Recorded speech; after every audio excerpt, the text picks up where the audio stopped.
마음 쉼터에 오신 모든 분들 환영합니다.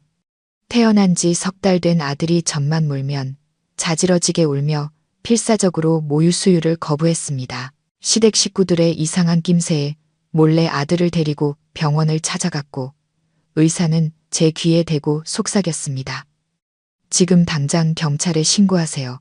깊은 밤, 벽시계의 초침 소리만이 제 심장을 때리는 듯 건조하게 방 안을 울렸습니다. 넓기만 한 침실, 그 정막을 깨는 것은 제 무력감과 아들의 울음소리뿐이었습니다. 제 품에 안긴 준우는 이제 겨우 석 달 된 아기였지만 가장 잔인한 방식으로 엄마를 거부하는 법을 아는 듯 했습니다. 제가 조심스럽게 옷을 여미고 젖을 물리려 하자 준우는 기다렸다는 듯이 온몸을 비틀며 제 가슴을 밀어내고는 끓는 물에 닿은 것처럼 울부짖었습니다. 깊은 밤에 듣는 아기의 울음소리는 처절했습니다. 어리광을 부리는 투가 아니라 극한의 공포에 질린 듯한 비명이었습니다. 옆에서 자던 남편 민준이 거칠게 몸을 뒤척이며 이불을 머리끝까지 뒤집었었습니다. 신경질이 가득한 목소리로 그가 쏘아붙였습니다. 당신은 엄마라는 사람이 애 하나 제대로 못 달래? 밤새 울게 만들 거야? 나 내일 출근해야 하는 거 몰라?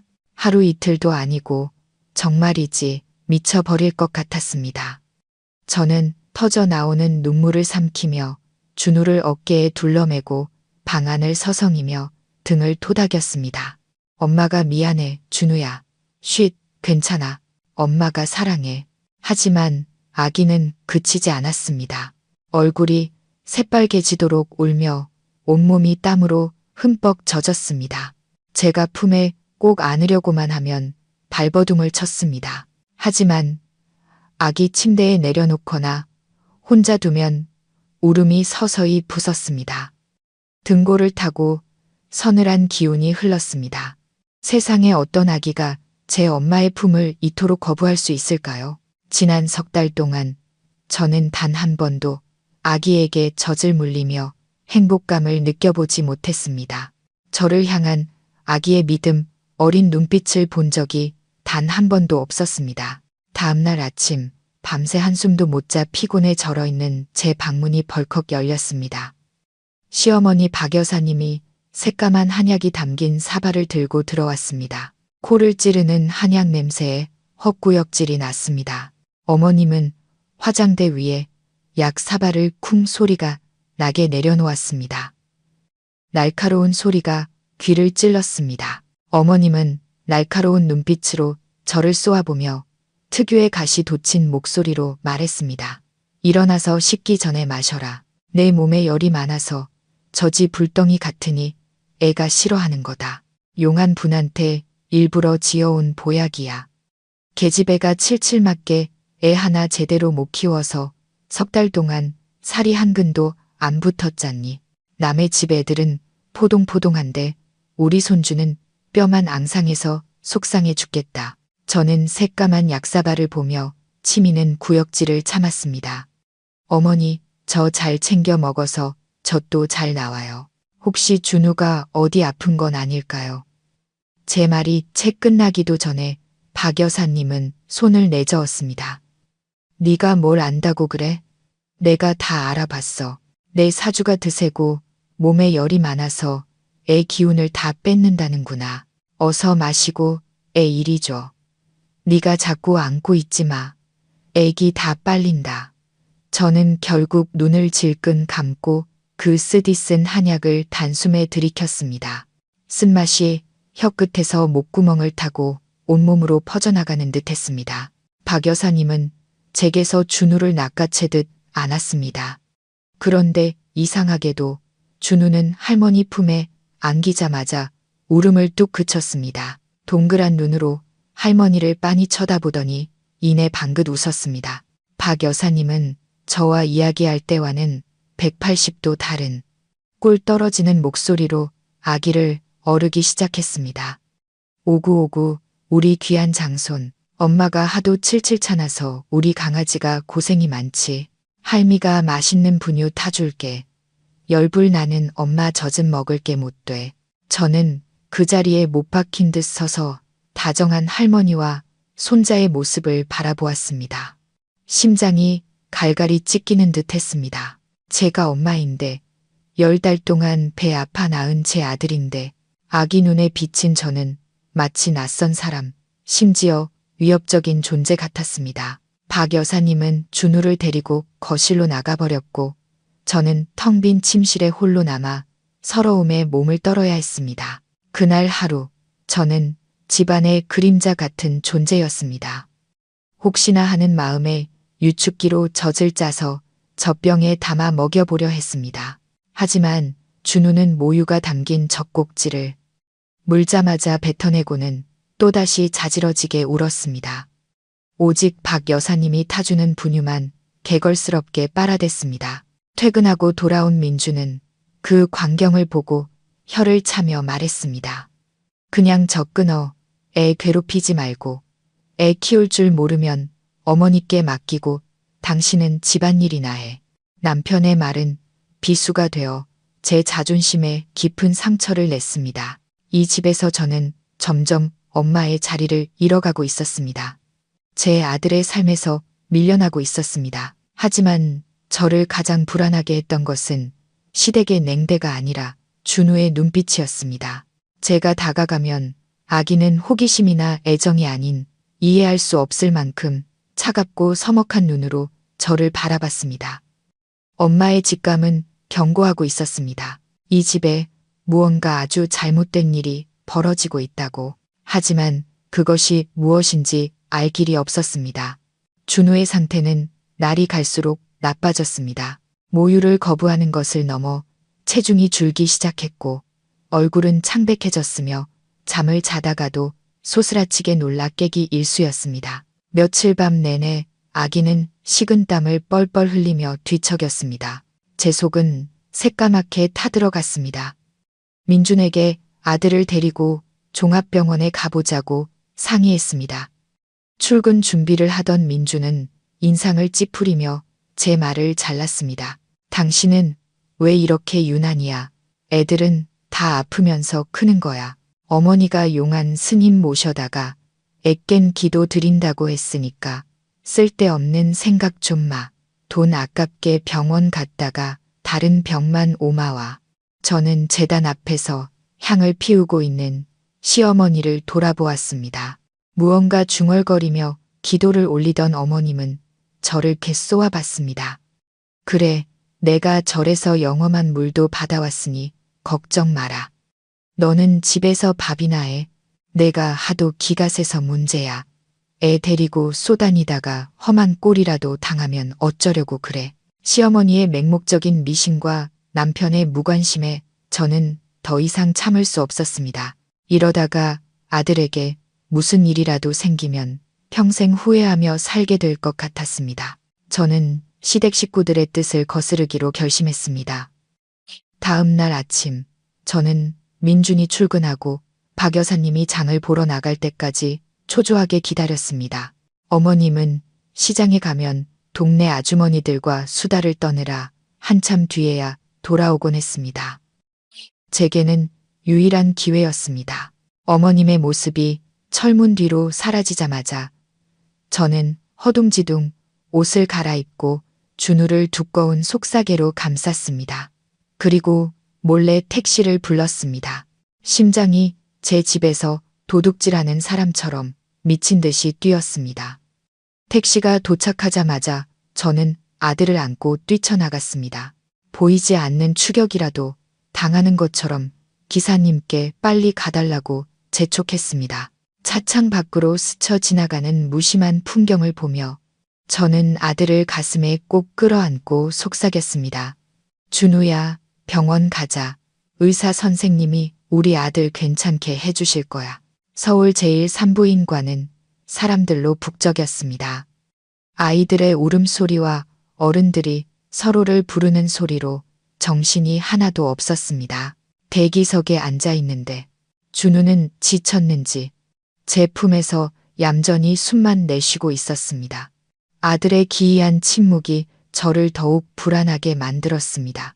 1시간 가까이 기다린 끝에 드디어 우리 차례가 왔습니다. 아들을 안고 진료실에 들어선 순간 저는 깜짝 놀랐습니다. 책상 뒤에 앉아 있는 분은 낯익은 얼굴이었습니다. 원장님. 저도 모르게 반가움과 놀라움이 섞인 목소리가 터져 나왔습니다. 김 원장님은 석 달 전 제가 양수가 터져 위급한 상황일 때 직접 제왕절개를 집도해 주신 분이었습니다. 그는 노련하고 실력 좋기로 유명한 의사였습니다. 원장님은 고개를 들어 저를 잠시 바라보더니 이내 알아보고는 온화하게 웃었습니다. 아, 그때 그 산모님이시네. 과다출혈로 큰일 날 뻔했는데 얼굴이 많이 좋아지셨네요. 오늘은 아기 때문에 오셨나? 어디가 안 좋습니까? 저는 자리에 앉아 떨리는 목소리로 아들의 상태를 설명했습니다. 원장님, 걱정이 돼서요. 아이가 석 달이 다 되도록 젖을 안 빨아요. 물리기만 하면 자지러지게 울어요. 요즘 들어 살도 빠지고 잠도 깊이 못 자는 것 같아요. 한 번만 봐주세요. 김 원장님은 고개를 끄덕이며 심각한 표정이 되었습니다. 그는 제게 아기를 진찰대 위에 눕히라고 손짓했습니다. 마르고 투박했지만 섬세한 그의 손길이 조심스럽게 속사계를 풀었습니다. 그리고 아기의 옷을 벗겼습니다. 그는 청진기를 아기의 가슴에 대고 배를 가볍게 눌러보며 상태를 살폈습니다. 준우는 저와 함께 있을 때와는 달리 울지 않고 동그란 눈으로 의사 선생님을 멀뚱멀뚱 쳐다봤습니다. 김 원장님은 진찰을 하면서 미간을 찌푸린 채 아기의 몸 구석구석을 유심히 살폈습니다. 갑자기 그의 시선이 아기의 목과 귀 주변에서 멈췄고 하얀 눈썹이 꿈틀거렸습니다. 그는 저를 돌아보며 무심코 한마디 툭 던졌습니다. 그 말에 저는 그 자리에 얼어붙고 말았습니다. 아이고, 아기 참 뽀얗네. 달걀 까놓은 것 같아. 그런데 이상하다. 제가 그때 아기 받았을 때 생리적 황달이 아주 심해서 이틀이나 광선 치료를 받았는데 그리고 그는 잠시 말을 멈췄다가 궁금하다는 듯 말을 이었습니다. 분명히 오른쪽 귓불 바로 아래에 파달만한 붉은 점이 있었는데 지금은 왜 감쪽같이 없어졌지? 붉은 점이 이렇게 빨리 사라질 수도 있나? 의사 선생님의 무심한 말 한마디는 무더운 여름날 제 머리 위로 쏟아지는 얼음물 같았습니다. 저는 망연자실한 채 서 있었습니다. 붉은 점, 황달, 출산 직후의 기억은 마취약과 위급했던 상황 때문에 안개처럼 흐릿했습니다. 아들은 태어나자마자 인큐베이터로 옮겨졌고 저는 중환자실에 누워 있었기에 아들의 얼굴을 제대로 본 적이 없었습니다. 제가 정신을 차리고 아들을 품에 안았을 때 아기는 이미 뽀얗고 깨끗한 모습이었습니다. 저는 더듬거리며 되물었습니다. 목소리가 심하게 갈라졌습니다. 원장님, 정말 확실하세요? 제 아들한테 붉은 점이 있었다고요? 김 원장님은 제 불안한 태도를 보고 무언가 잘못되었다는 것을 직감한 듯 했습니다. 그는 잠시 침묵하더니 아까보다 훨씬 신중한 목소리로 말했습니다. 제가 이 일을 30년 넘게 했습니다. 제 기억이 틀리는 일은 거의 없어요. 산모님 케이스는 과다출혈 때문에 워낙 특별해서 산모와 아기 모두 제가 각별히 신경 썼습니다. 그때 아기 피부가 샛노랬어요. 그 붉은 점은 제가 간호사한테 보여주기까지 했는데 저는 진찰대에 누워있는 아기를 내려다보았습니다. 아기의 피부는 분홍빛으로 매끄러웠고 오른쪽 귓불 아래에는 의사 선생님이 말한 붉은 점은커녕 어떤 흔적도 없었습니다. 심장이 누군가에게 꽉 움켜쥐어진 듯 아파왔습니다. 막연하지만 끔찍한 공포가 온몸으로 퍼져나갔습니다. 이 아기, 제가 지난 석 달간 애지중지 키워온 이 아기가 정말 제 친아들이 맞을까요? 진료실 문이 닫히자 바깥의 소음은 차단되었지만 안의 공기는 숨막히는 침묵으로 가득 찼습니다. 김 원장님은 제게 준우를 안고 의자에 앉으라고 했습니다. 그는 섣불리 결론을 내리는 대신 평범하게 들리지만 곱씹어 보면 의미심장한 질문들을 던지기 시작했습니다.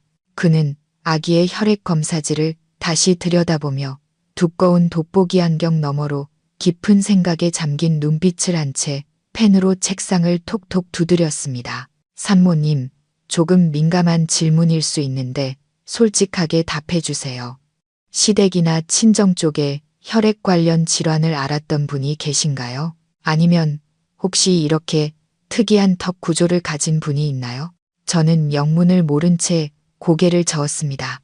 손바닥에서 차가운 땀이 배어 나왔습니다. 아니요, 양가 모두 건강하세요. 그런데 왜 그런 걸 물으시죠? 준우가 어디 안 좋은가요? 저는 아들을 품에 더 꽉 끌어안았습니다. 막연한 두려움이 가슴 속에서 피어올랐습니다.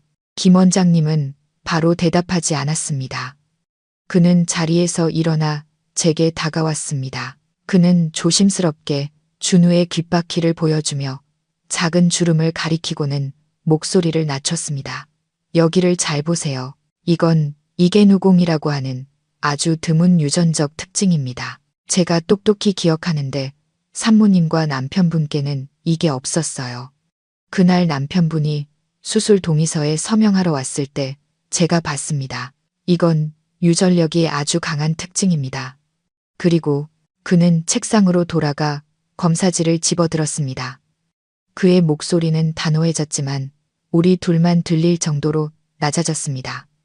이 아기의 혈액형은 O형입니다. 하지만 병원 기록에 따르면 산모님은 AB 형, 남편분은 B형으로 되어 있습니다.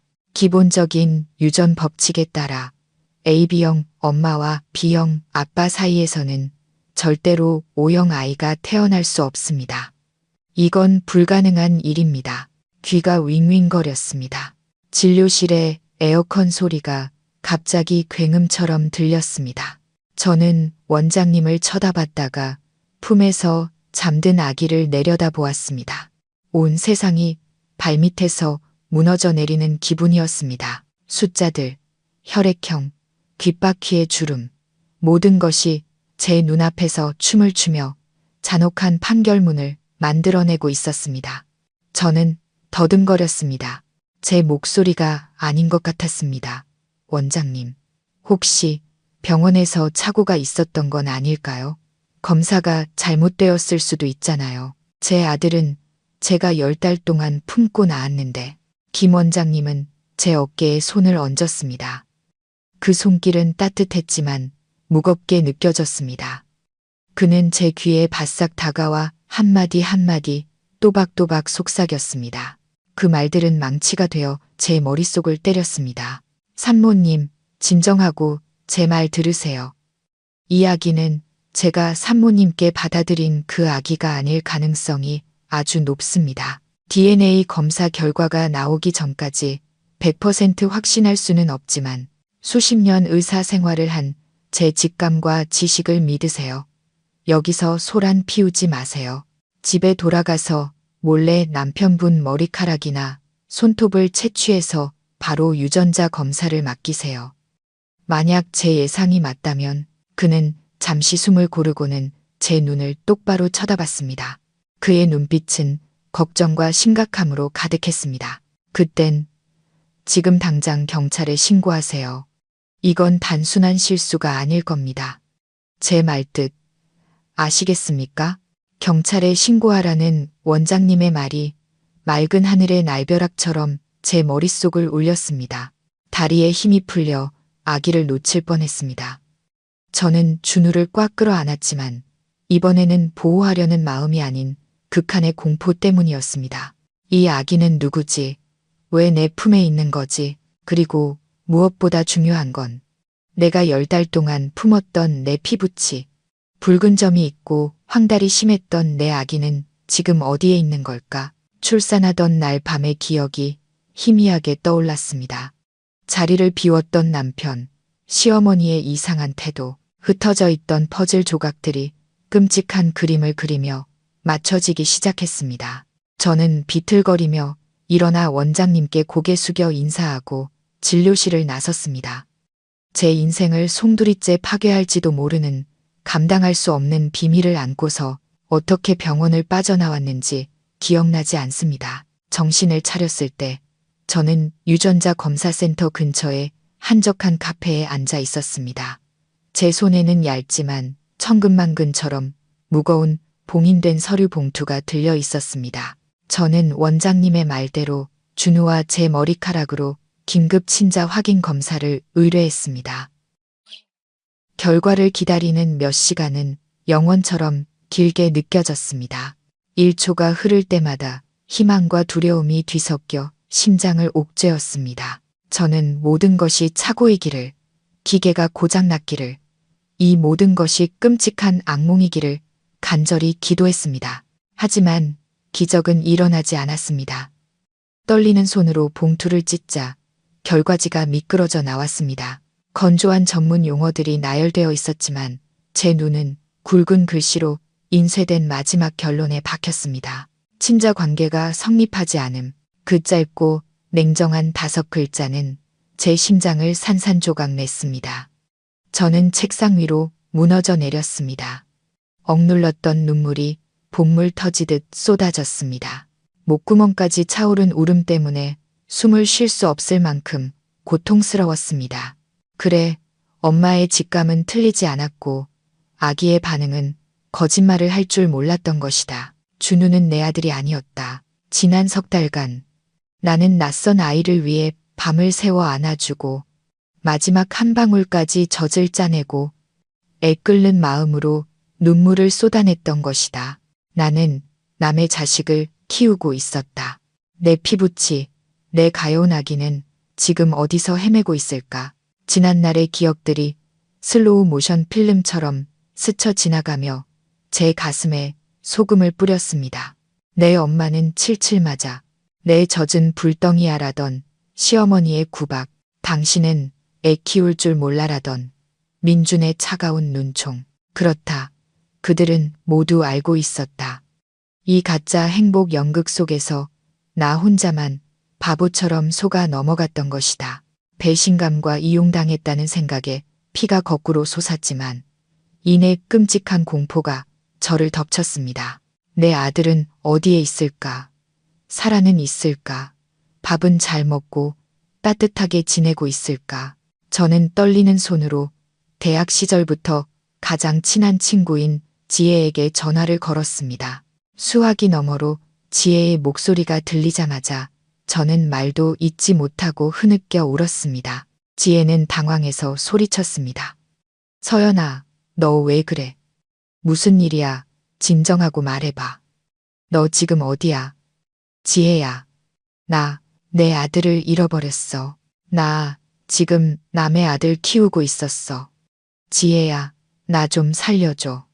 저는 극도의 공황 상태에서 겨우 한마디씩 내뱉었습니다. 지혜가 소리쳤습니다. 뭐라고? 너 지금 어딘지 위치 바로 보내. 내가 지금 갈게. 절대 딴 생각하지 마. 알았지? 15분쯤 지났을까? 지혜가 새파랗게 질린 얼굴로 카페에 뛰어들어왔습니다. 그녀는 제 손에서 검사 결과지를 낚아채 몇 번이고 읽어보더니 충격에 빠진 얼굴로 망연자실하게 팔을 떨어뜨렸습니다. 지혜는 저를 꼭 껴안고 부들부들 떨리는 제 등을 토닥였습니다. 세상에, 어떻게 이런 일이. 서연아, 정신 차려. 네가 지금 무너지면 내 아기 찾아줄 사람 아무도 없어. 정신 똑바로 차리고 우리가 진실을 밝혀내야 해. 지혜의 말이 거친 파도 속 구명조끼처럼 느껴졌습니다. 맞다. 나는 무너지면 안 된다. 내 아들을 찾아야 한다. 저는 눈물을 닦았습니다.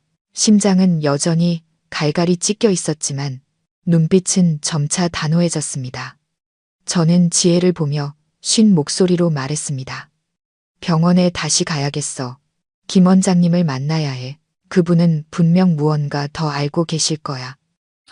유전자 검사 결과지를 손에 쥔 저는 제 결혼 생활에 대한 사형 선고서를 들고 있는 것 같았습니다. 하지만 동시에 잃어버린 제 아이에게로 가는 유일한 지도이기도 했습니다. 저는 자리에서 일어났습니다. 발걸음은 비틀거렸지만 머릿속에서는 이미 계획이 세워지고 있었습니다. 내 아이와 나를 갈라놓은 자들을 절대로 용서하지 않겠다. 그게 내 남편이든 시어머니든 상관없다. 저는 준우를 잠시 지혜에게 맡기고 다시 병원으로 향했습니다.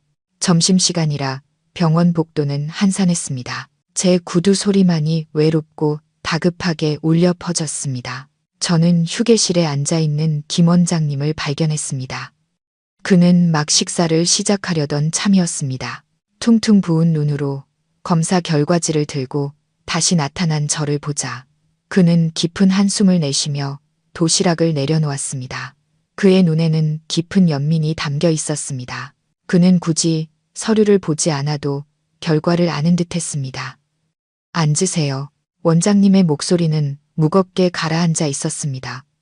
다시 오실 줄 알았습니다.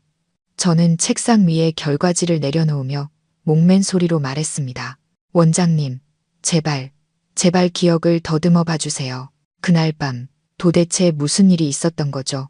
왜 제 아이가 바뀐 거죠? 누가 이런 짓을 한 건가요? 원장님은 안경을 벗고 콧대를 문질렀습니다. 그의 얼굴에는 깊은 고뇌가 서려 있었습니다. 그는 한참을 망설였습니다. 직업윤리와 인간적인 양심 사이에서 갈등하는 듯 보였습니다. 마침내 그는 서랍을 열어 낡은 수첩을 꺼냈습니다. 아시다시피 우리 병원에서는 매일 수백 명의 아기가 태어납니다. 제가 다 기억할 수는 없어요.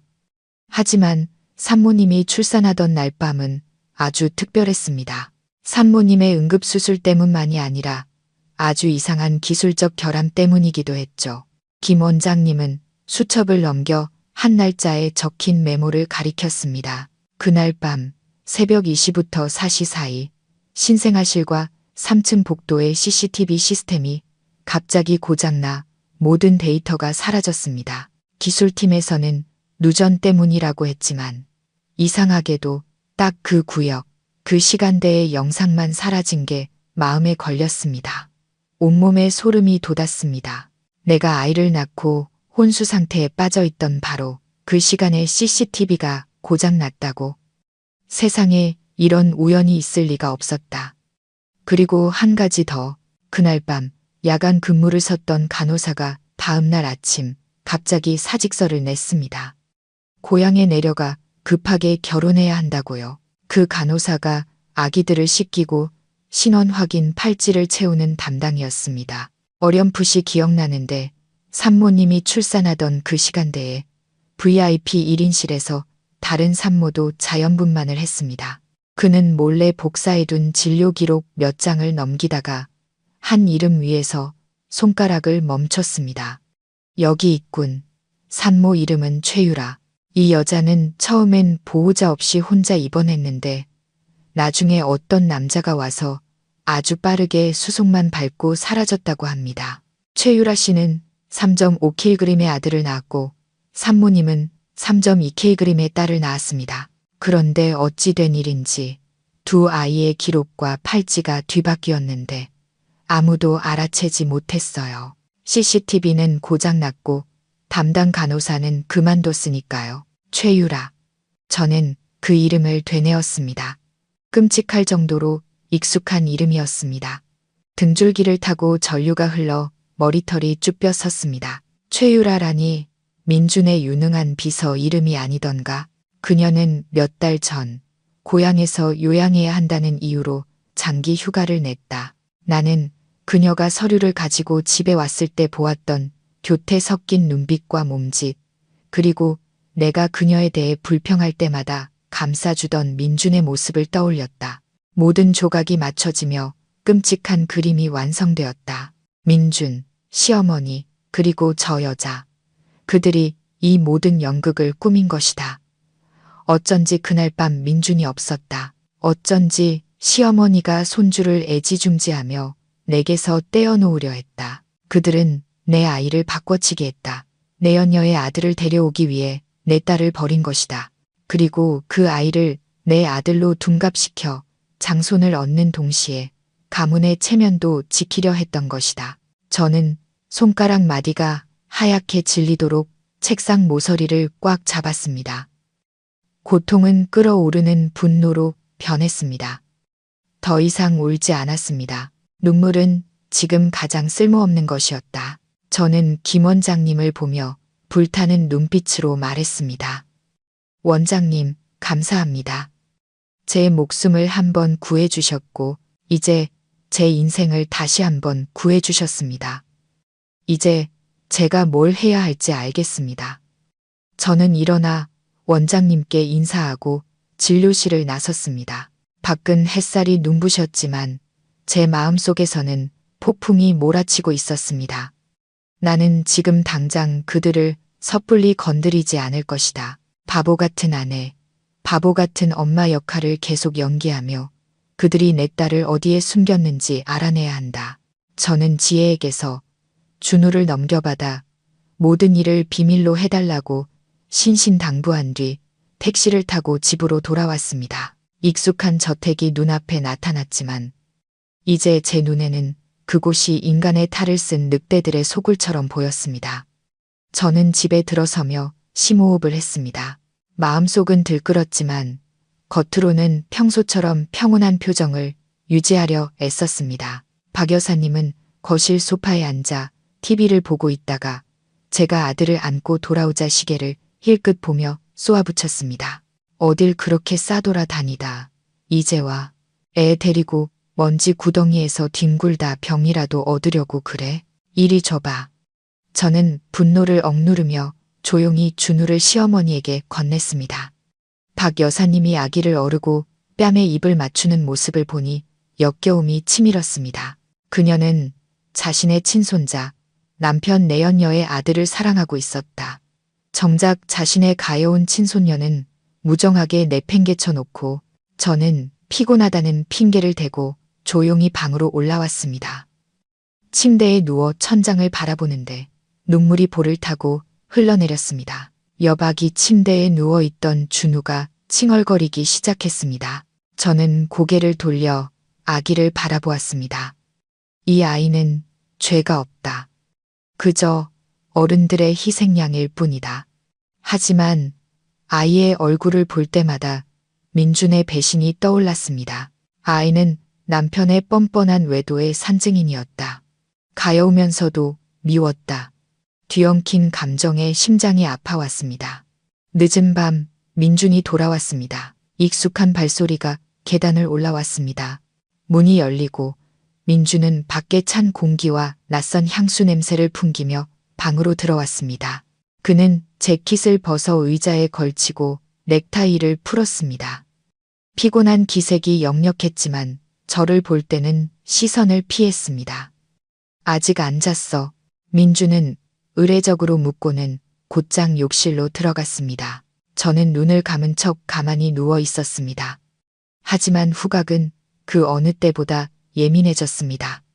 그 냄새는 그가 평소에 쓰던 남성 향수도 술 냄새도 아니었습니다. 그것은 아주 달콤하고 진한 약간의 아기 분유 냄새가 섞인 여성 향수였습니다. 어디선가 맡아본 냄새였습니다. 맞다. 제가 퇴원하던 날 민준이 저와 아기를 데리러 왔을 때 그의 옷에서 이 냄새가 희미하게 났었다. 그때는 여자 손님을 만났거나 병원 간호사에게서 오맞으려니 생각했습니다. 하지만 이제야 알았다. 그건 최유라의 냄새였다. 그는 그녀에게서 막 돌아온 것이다.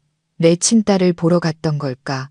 아니면 내연녀와 정을 통하고 온 걸까? 민주는 샤워를 마치고 제 옆에 누웠습니다.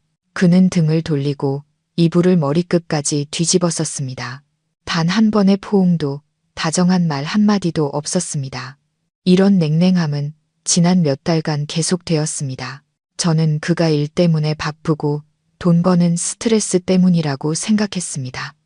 하지만 그는 다른 여자에게 따뜻함을 주고 있었던 것입니다. 여보, 제가 쉰 목소리로 불렀습니다. 왜? 늦었어. 피곤해. 나 내일 할 일 많아. 민주는 돌아보지도 않고 퉁명스럽게 대답했습니다. 오늘 준우 데리고 병원 다녀왔어요. 저는 일부러 말을 끊고 그의 반응을 살폈습니다.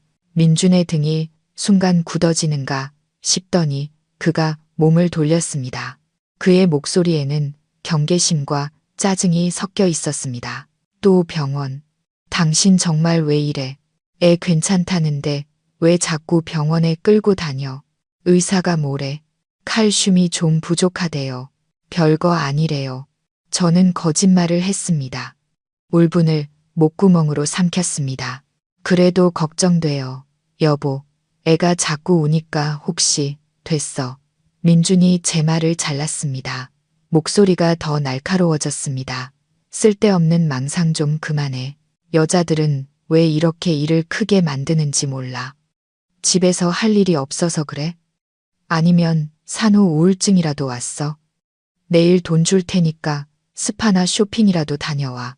애 문제로 나 좀 그만 괴롭혀. 말을 마친 그는 챈등을 돌려 저를 어둠 속에 홀로 남겨두었습니다. 남편의 무심하고 잔인한 말들이 칼날이 되어 제 심장을 도려냈습니다. 망상, 한가함, 산후 우울증. 그게 그가 조강지처에게 해주는 말이었다. 저는 민준의 코 고는 소리를 들으며 이불 속에서 두 손을 굳게 움켜쥐었습니다. 좋아. 당신이 원한다면 내 방식대로 기분 전환을 해주지. 내가 당신이 조종하는 대로 움직이는 바보 인형인 줄 알아. 틀렸어, 민준 씨. 오늘 밤으로 당신의 착하고 순종적인 아내는 죽었어. 이제 내 아이를 되찾기 위해서라면 악마라도 될 수 있는 엄마만 남았을 뿐이야. 저는 민준과 박 여사님 맞은편에 앉았습니다. 두 손을 어찌나 꽉 쥐었던지 손가락 마디가 하얗게 질렸습니다. 온몸으로 퍼지는 떨림을 애써 참았습니다. 준우는 위층에서 깊이 잠들어 있었습니다. 아이의 고요함은 제 마음속에서 휘몰아치는 쓰나미와 극명한 대조를 이루었습니다. 저는 깊게 숨을 들이마시고는 용기를 내어 가방에서 유전자 검사 결과지를 꺼내 차가운 유리 테이블 위에 세게 내려놓았습니다. 종이가 테이블에 부딪히는 소리는 고요함 속에서 마치 전쟁의 시작을 알리는 총성처럼 날카롭게 울렸습니다. 민주는 휴대폰으로 문자를 보내다가 서류를 힐끗 보고는 인상을 찌푸렸습니다. 이게 뭔데? 또 무슨 장난이야. 내가 미신이나 병 같은 걸로 귀찮게 하지 말라고 했잖아. 저는 남편의 눈을 똑바로 쳐다보았습니다. 한때 제 인생 전부를 걸고 믿었던 그 눈동자 속에는 이제 거짓으로 가득 찬 깊은 구덩이만 보였습니다.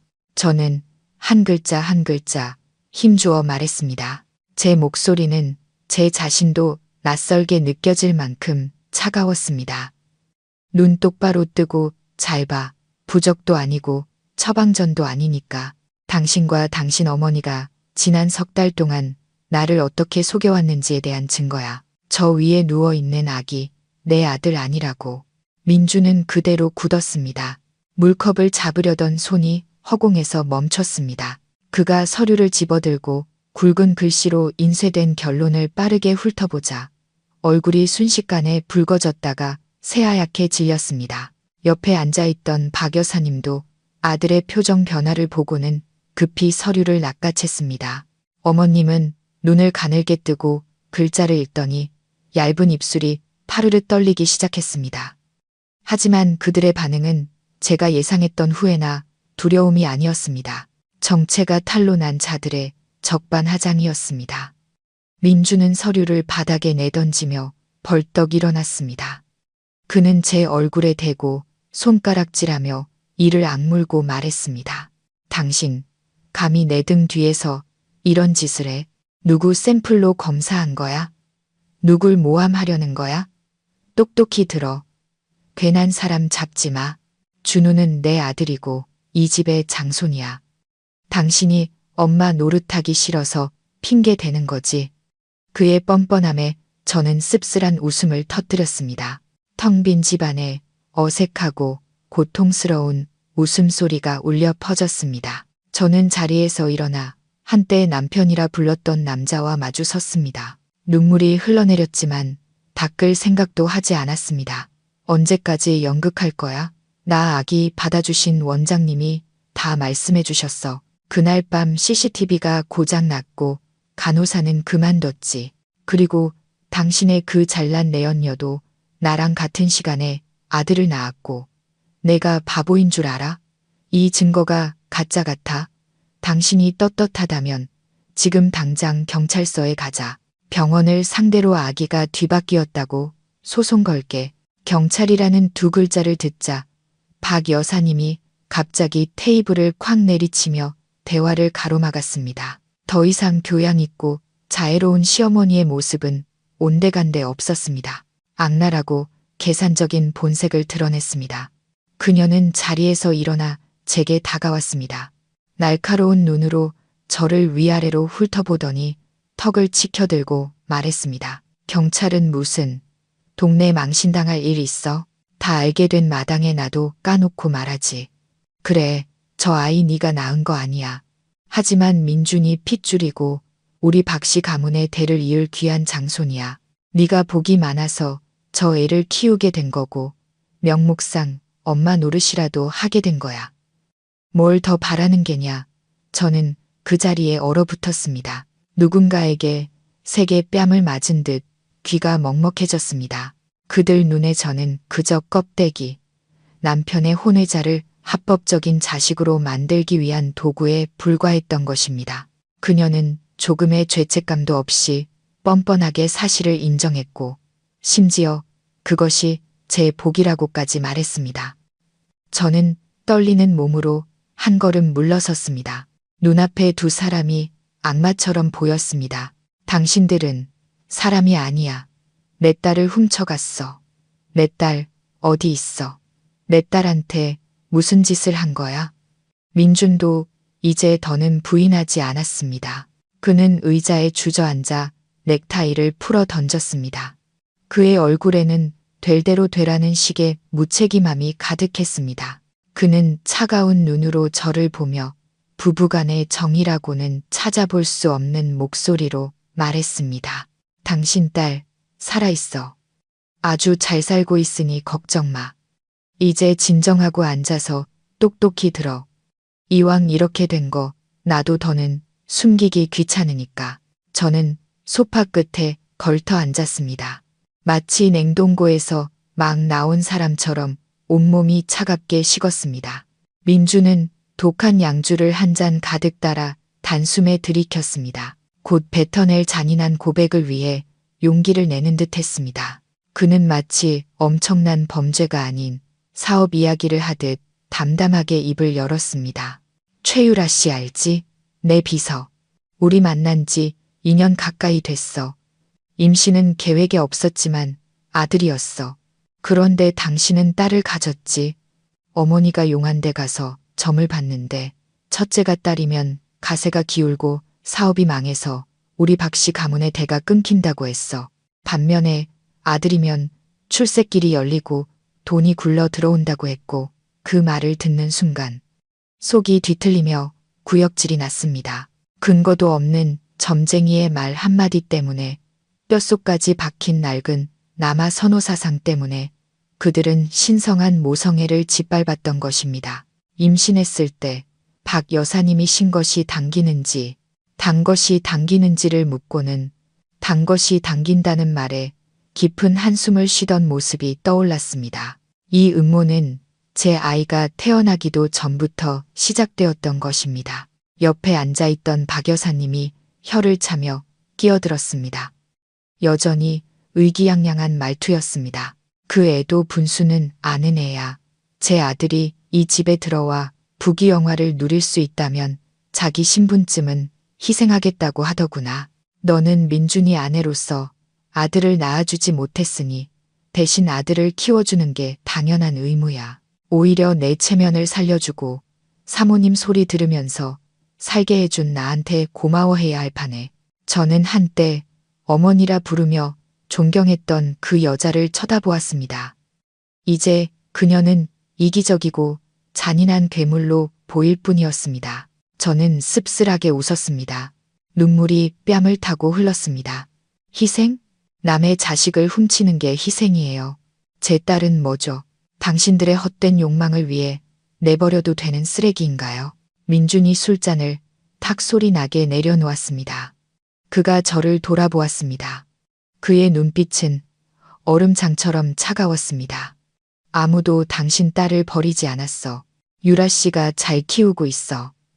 그 사람도 여자고 애를 사랑할 줄 알아. 우리는 그냥 두 아이의 자리를 바꾼 것뿐이야. 준우는 나중에 재산을 물려받기 위해 공식적인 신분이 필요했고 그 애는 딸은 어디서든 크면 시집이나 가면 그만이니까. 그의 한마디 한마디가 바늘이 되어 제 심장을 찔렀습니다. 딸은 어디서든 크면 그만이라는 가벼운 말 속에는 제 딸의 성별에 대한 깊은 경멸이 담겨 있었습니다. 저는 임신 기간 내내 배를 쓰다듬으며 아이에게 동화를 들려주고 평생 지켜주겠다고 약속했던 밤들을 떠올렸습니다. 그런데 지금 제 아이는 제3자의 품에 있습니다. 제 남편을 빼앗고 이제는 친엄마에게 사랑받을 권리마저 빼앗은 그 여자의 품에. 왜? 저는 목이 메어 부서지는 목소리로 물었습니다. 왜 저랑 이혼하지 않았어요? 왜 그 여자와 정식으로 결혼하지 않고 이런 비겁한 짓을 했어요? 민준이 비웃었습니다. 이혼, 그렇게 간단한 문제인 줄 알아? 당신 부모님 은행 빚이 얼마인 줄은 알고. 보증은 누가 서줬는데. 지금 우리 회사는 아주 중요한 시기야. 외국 파트너랑 계약하려면 행복한 가정 이미지를 유지해야 해. 당신이 얌전히 내 아내, 준우 엄마로 살아주면 당신 부모님도 편안하고 당신도 호강하며 사는 거야. 유라 씨는 조용히 그림자 연인으로 만족하고 모두에게 좋은 일이잖아. 결국 저는 그들 눈에 불량품을 낳은 씨바지일 뿐만 아니라 민준의 명예를 위한 장기판의 졸에 불과했던 것입니다. 그는 세간의 눈을 속이기 위해 저를 필요로 했던 것입니다. 그와 내연녀가 제 고통 위에서 쾌락을 즐기는 동안 말입니다. 분노가 맹렬한 불길처럼 치솟아 남은 이성을 모두 태워버렸습니다. 저는 벌떡 일어나 테이블 위에 물컵을 쓸어버렸습니다. 컵이 바닥에 떨어져 산산조각 났습니다. 흩어진 유리 조각들이 마치 지금의 제 인생 같았습니다. 저는 민준과 박 여사님을 똑바로 쳐다보며 절망에 차 소리쳤습니다. 이딴 썩어빠진 신분 따위 필요 없어. 당신들 돈도 필요 없어. 경찰에 신고할 거야. 당신들을 법정에 세워서라도 내 딸을 되찾고 말겠어. 저는 현관문을 향해 달려갔습니다. 머릿속에는 단 하나의 생각뿐이었습니다. 여기서 벗어나야 한다. 경찰서에 가야 한다. 이 인간의 탈을 쓴 악마들의 정체를 밝혀야 한다. 하지만 제 손이 문고리에 닿기도 전에 거친 손길이 저를 뒤로 잡아챘습니다. 민주는 남자의 힘으로 저를 차가운 바닥에 내동댕이 쳤습니다. 그는 제 앞에 우뚝 서서 그의 검은 그림자가 떨고 있는 제 작은 몸을 덮었습니다. 그가 제 턱을 세게 잡고 핏발 선눈으로 저를 노려보게 했습니다. 어딜 가려고? 이 문을 나가는 게 쉬울 것 같아. 경찰에 신고하겠다고? 마음대로 해. 하지만 가기 전에 시골에 계신 내 늙은 부모님부터 생각해. 저는 그대로 굳었습니다. 넘어진 고통은 온데간데 없고 극한의 공포가 그 자리를 대신했습니다. 민준이 비웃었습니다. 잔인한 미소였습니다. 시골집 담보로 잡힌 50억, 내가 보증 섰어. 내가 보증 취소하면 은행에서 바로 집 압류 들어갈 거야. 연세도 많으시고 심장도 안 좋으신데 집 잃고 길바닥에 나앉는 충격 감당하실 수 있을까? 아니면 이 멍청한 딸 때문에 내 어머니가 심장마비로 돌아가시는 꼴이라도 보고 싶어? 당신은 악마야. 저는 더듬거렸습니다. 눈물이 쏟아졌습니다. 그는 제 치명적인 약점을 알고 있었습니다. 부모님은 제 전부였고 어머니는 얼마 전 심장 수술을 받으셨습니다. 더 이상 어떤 충격도 견딜 수 없으셨습니다. 이때 박 여사님이 다가왔습니다. 그녀의 목소리는 더 이상 날카롭지 않았습니다. 설탕을 바른 독약처럼 무섭도록 부드러웠습니다. 얘야, 네가 고분고분하게 며느리 노릇만 잘하면 네 부모님은 편안하게 여생을 보내실 수 있어. 약값 걱정 없이. 그리고 내 딸, 보람이 말이다. 그녀는 잠시 말을 멈추고 제 얼굴을 살피더니 말을 이었습니다. 그 애는 유라랑 같이 있어. 유라 걔가 성격이 좀 변덕스러워. 기분 좋을 땐 괜찮은데 스트레스 받으면 물건이나 다른 사람한테 화풀이를 하거든. 네가 소란 피워서 민준이가 잡혀가고 유라가 기댈 곳을 잃으면 걔가 그 애한테 무슨 짓을 할지 장담 못하겠다. 아기 살은 연약하잖니. 혹시라도 무슨 일 생기면 그녀의 협박은 비수가 되어 제 심장을 꿰뚫었습니다. 그녀는 제 친딸의 안위를 가지고 저를 협박하고 있었습니다. 갓난아기가 다른 여자의 손에 방치되거나 학대당하는 모습이 머릿속에 그려지자 숨이 막혔습니다. 저는 그들이 정말 그럴 수 있는 사람들이라는 걸 알았습니다. 친자식을 바꿔치기 하고 하늘을 속인 자들이 못할 짓이 뭐가 있겠습니까? 저는 바닥에 주저앉아 몸을 웅크렸습니다. 무력감이 온몸을 덮쳤습니다. 저는 막다른 길에 몰린 짐승 같았습니다. 사방이 철조망으로 막혀 있었습니다. 제가 발버둥 칠수록 가장 고통받는 것은 제가 아니라 늙은 부모님과 단 한 번도 젖을 물어보지 못한 제 가여운 딸이었습니다. 민주는 제가 침묵하는 것을 보고 그의 심리전이 통했다는 것을 알았습니다. 그는 제 턱을 놓고 일어나 흐트러진 셔츠 깃을 바로잡았습니다. 알아서 잘 선택해. 눈물 닦고 올라가서 주누나 재워. 나 내일 중요한 회의 있어. 눈 퉁퉁 부어서 남들이 내가 당신 학대하는 줄 알게 하지 말고. 그와 박 여사님은 저를 넓은 거실에 홀로 남겨두고 가버렸습니다. 천장의 샹들리에가 눈부신 빛을 뿜어냈지만 제 눈에는 그 빛이 수천 개의 바늘처럼 차갑고 날카롭게 보였습니다. 저는 피가 나도록 입술을 깨물었습니다.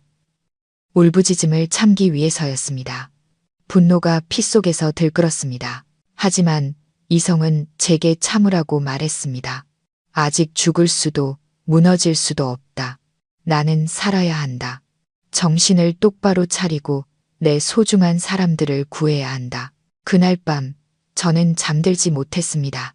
준우의 침대 옆에 앉아 곤히 잠든 아이의 천진난만한 얼굴을 바라보았습니다. 아이는 죄가 없다. 그저 탐욕스러운 어른들의 장기말일 뿐이다. 아이를 보니 가여우면서도 미웠다. 아이의 몸에 흐르는 피는 배신자와 내 아이를 훔쳐간 여자의 것이었기 때문이다. 하지만 지난 석 달간 내가 돌봐온 아이였다. 아이의 온기는 외로웠던 내 밤들을 데워주었다.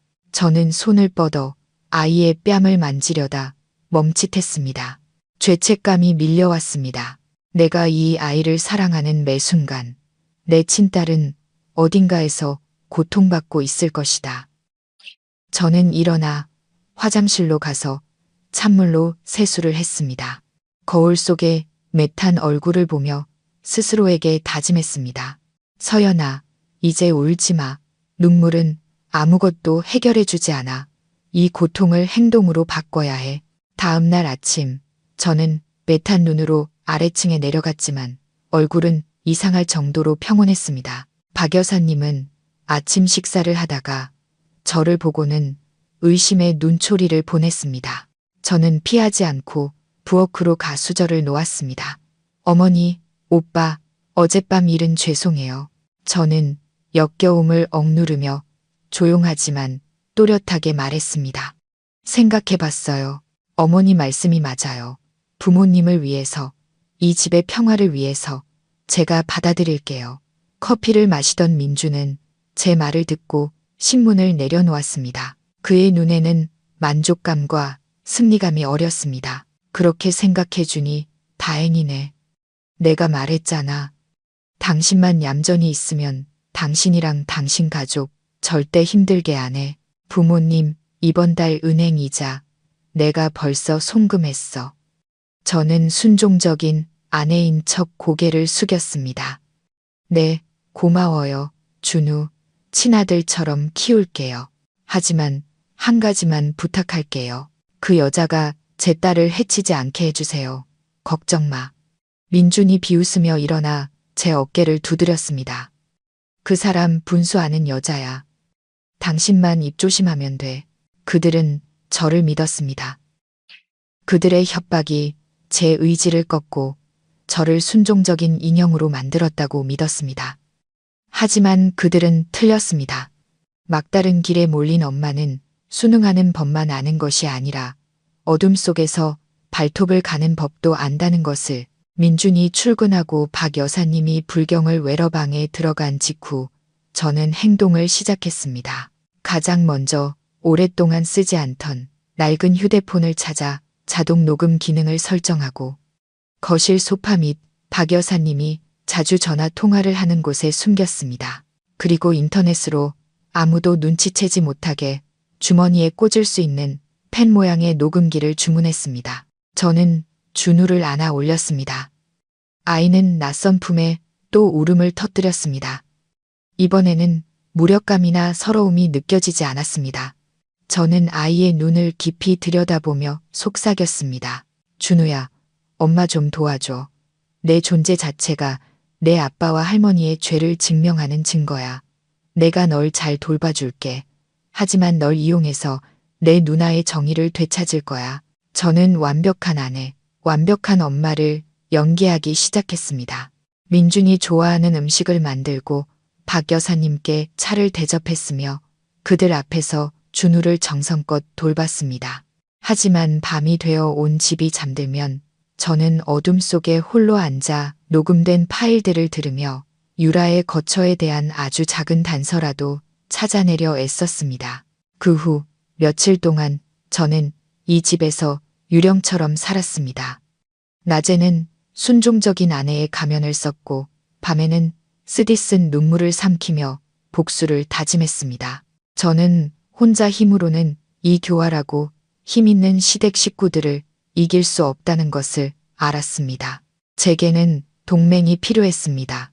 시골에 계신 부모님께 해를 끼치지 않으면서 진실을 밝혀줄 사람들 말입니다. 보름날, 박 여사님이 절에 기도하러 간 틈을 타 저는 민준에게 친구가 물려준 아기용품을 받아오겠다며 외출 허락을 받았습니다. 아끼는 척하는 제 모습에 그는 의심 없이 허락하면서도 경고의 눈빛을 보내는 것을 잊지 않았습니다. 어딜 가든 입조심해서 집안 평화나 지켜. 저는 지혜와 작은 골목 깊숙한 곳에 있는 북카페에서 만났습니다.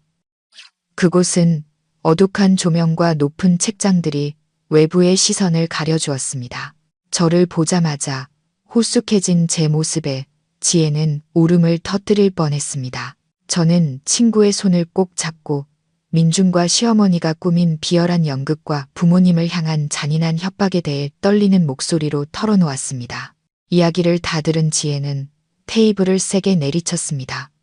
그녀의 눈은 분노로 이글거렸습니다. 짐승만도 못한 놈들. 어떻게 사람의 탈을 쓰고 그런 짓을 할 수가 있어. 내 아이를 훔친 것도 모자라. 부모님 목숨으로 평생 널 협박하려는 거잖아. 저는 급히 지혜의 입을 막고 주위를 살폈습니다. 지금은 욕할 때가 아니야. 증거가 필요해. 내 딸이 어디 있는지 어떻게 지내는지 알아야 해. 너 발 넓잖아. 믿을 만한 사설 탐정 좀 알아봐 줄 수 있어? 현금은 많지 않지만 결혼 예물이라도 팔아서. 지혜는 손을 내저으며 지갑에서 검은색 명함을 꺼내 제게 건넸습니다. 돈은 나중에 생각해. 내가 해결할 수 있어. 이분 강 팀장님이라고 전직 형사셨는데 지금은 탐정으로 일하고 계셔. 실력 좋고 임무겁기로 유명해. 부자들 이혼 소송 전문이야. 내가 미리 연락해뒀어. 안쪽 방에서 기다리고 계실 거야. 강 팀장님은 풍채 좋은 중년 남성이었습니다. 눈빛은 매처럼 날카로웠지만 말투는 차분해서 신뢰감을 주었습니다. 제 이야기를 듣고 녹음 파일들을 검토한 그는 고개를 끄덕였습니다. 이건 단순한 외도 사건이 아닙니다. 아동 유기 및 매매, 그리고 협박죄의 소지가 있습니다. 하지만 문제는 그들이 당신의 경제권과 가족의 안전을 쥐고 있다는 겁니다. 우선 그 내연녀의 소굴부터 찾아내야 합니다. 불과 사흘 뒤 제 휴대폰이 울렸습니다. 낯선 번호로 온 문자에는 멀리서 몰래 찍은 사진 몇 장이 첨부되어 있었습니다. 강 팀장님은 놀랍도록 신속했습니다. 목표 인물, 점심시간 11, 30, 13, 30에 서초구 가든 리버사이드 아파트에 자주 출입. 다른 번호판의 차량 이용, 12층 1205호, 임대 계약자 명의 확인 중. 선글라스와 모자로 얼굴을 가린 민준이 음식 봉투를 들고 고급 아파트 로비로 들어가는 사진을 보자 제 속에서는 고통과 역겨움이 뒤섞여 올라왔습니다. 그가 바빠서 도시락으로 대충 점심을 때운다고 제게 투덜대던 바로 그 시간에 그는 내연녀와 미래를 즐기고 있었던 것입니다. 제가 집에서 엉망인 모습으로 남의 자식을 돌보는 동안 그는 고급 아파트에서 첩과 함께 황제 같은 삶을 누리고 있었습니다. 하지만 무엇보다 고통스러운 것은 제 친딸도 그곳에 제 남편을 빼앗은 그 여자의 손에 있다는 사실이었습니다. 그녀가 과연 제 딸을 사랑해 줄까요? 아니면 죄 없는 아이에게 화풀이를 할까요? 저는 강 팀장님께 떨리는 손으로 문자를 보냈습니다. 부탁입니다. 어떻게든 그 집안의 영상을 찍어주세요. 제 딸이 제대로 보살핌을 받고 있는지 알아야겠습니다. 돈은 얼마든지 드리겠습니다. 강 팀장님은 짧게 답했습니다. 최선을 다하겠지만 진정하셔야 합니다. 섣불리 움직이지 마세요. 판을 뒤집으려면 확실한 증거가 필요합니다. 당신이 아이를 되찾는 것뿐만 아니라 그 인간들을 감옥에 보내기 위해서라도요. 저는 휴대폰을 끄고 문자를 삭제한 뒤 다시 순종적인 아내의 연기를 계속했습니다. 하지만 제 마음속에는 이미 정의의 연대가 형성되었습니다. 저는 더 이상 혼자가 아니었습니다. 점심시간이 끝나고 만족스러운 얼굴로 집에 돌아오는 민준을 볼 때마다 저는 더 이상 울고 싶지 않았습니다. 깊은 경멸만이 느껴질 뿐이었습니다. 마음껏 즐겨도 여보, 이 연극에 막이 내리면 당신이 치러야 할 대가는 상상 이상일 테니까. 기회는 비가 억수같이 쏟아지던 밤에 찾아왔습니다.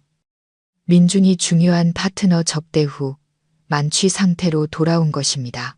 그는 비틀거리며 방으로 들어와 지독한 술 냄새를 풍기며 침대 위로 쓰러져 그대로 코를 골기 시작했습니다.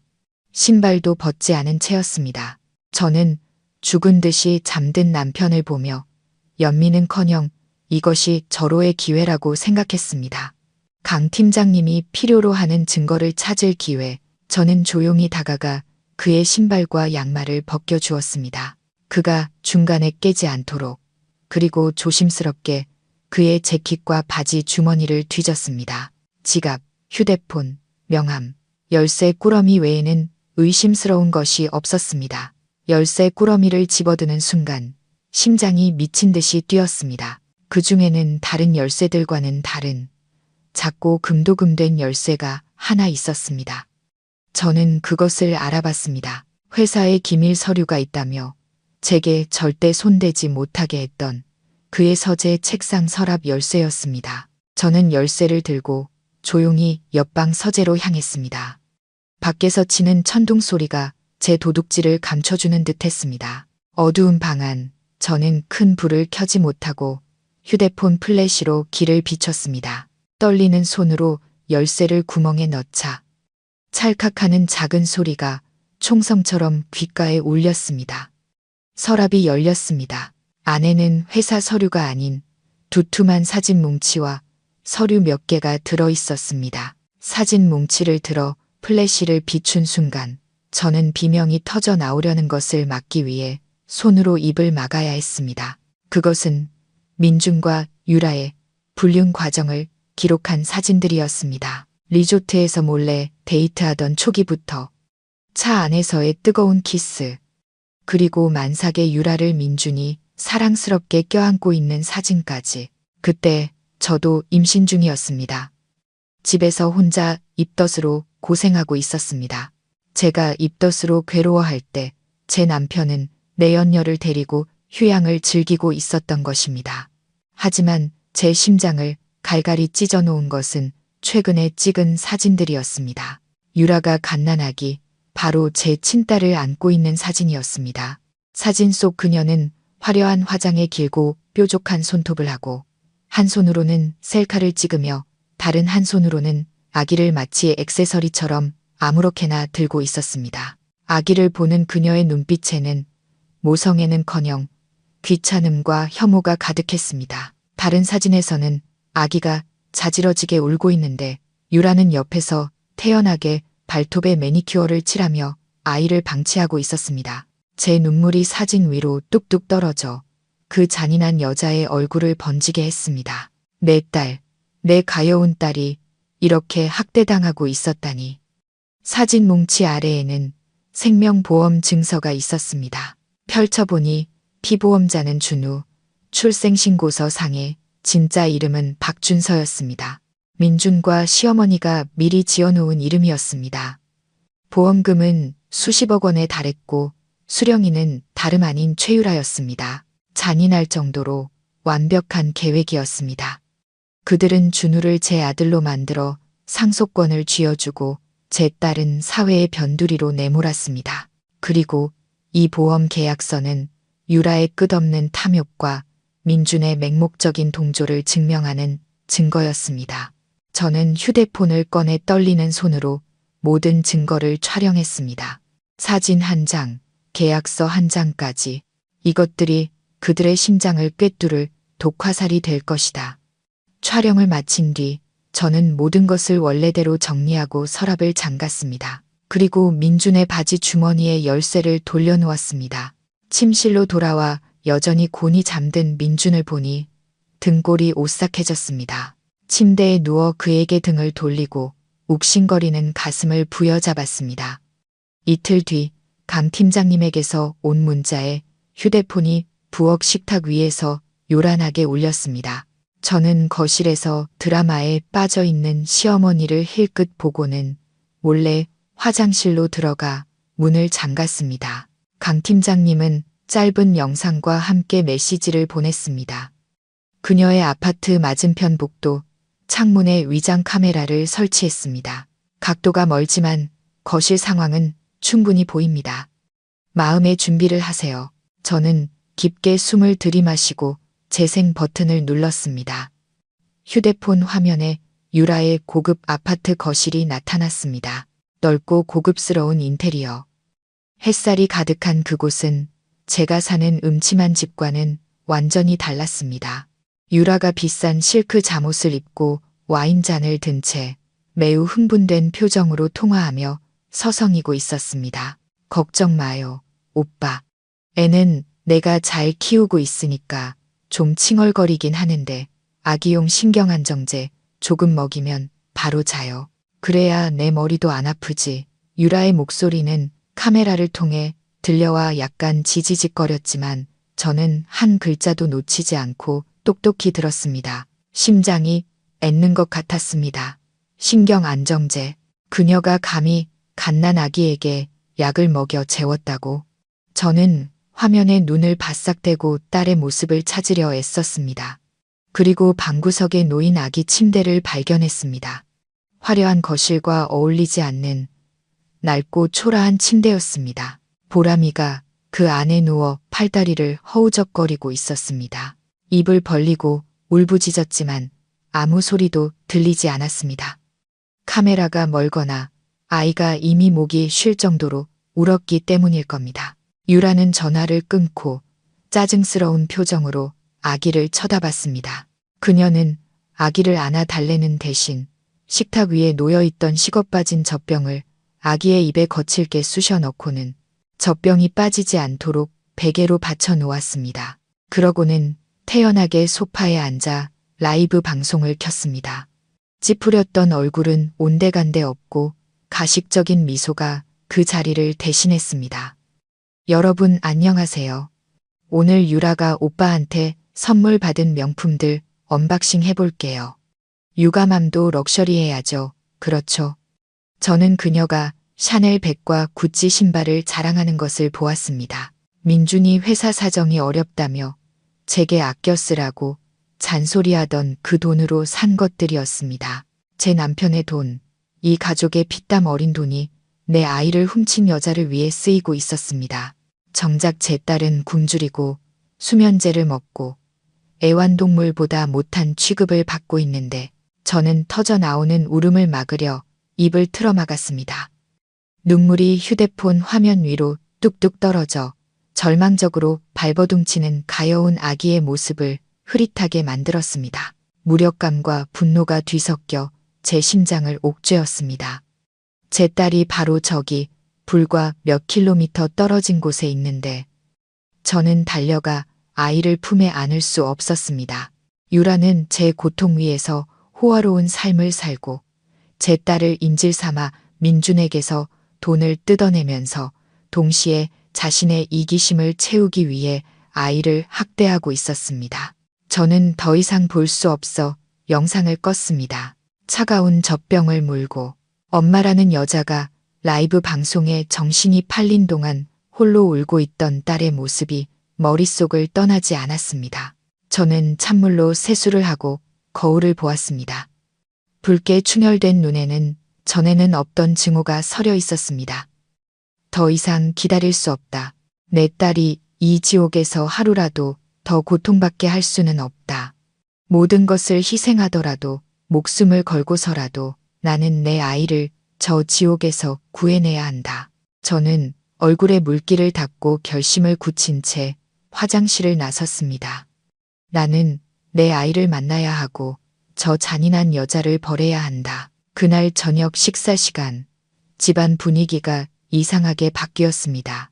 민주는 평소보다 일찍 퇴근했고 손에는 커다란 장미 꽃다발을 들고 있었습니다. 아무 일도 없었다는 듯 환하게 웃고 있었습니다.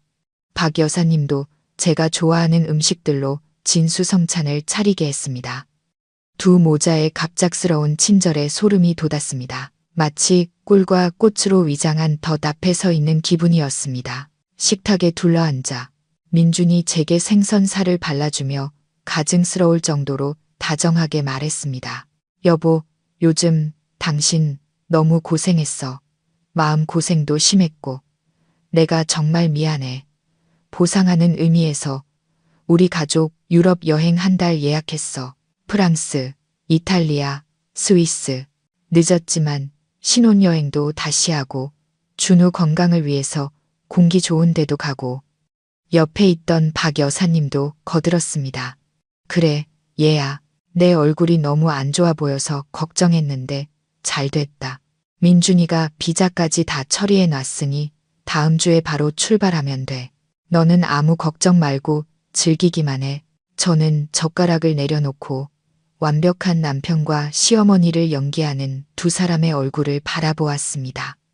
유럽 여행 한 달 동안 회사가 어렵다면서 내 친딸이 학대당하고 있는데 이 화려한 여행 뒤에는 분명 다른 검은 속셈이 있을 것이다.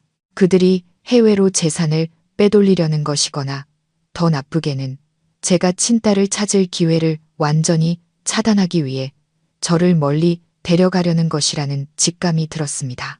해외에 나가면 저는 완전히 고립될 것이고 그들은 저를 더 쉽게 통제할 수 있을 테니까요.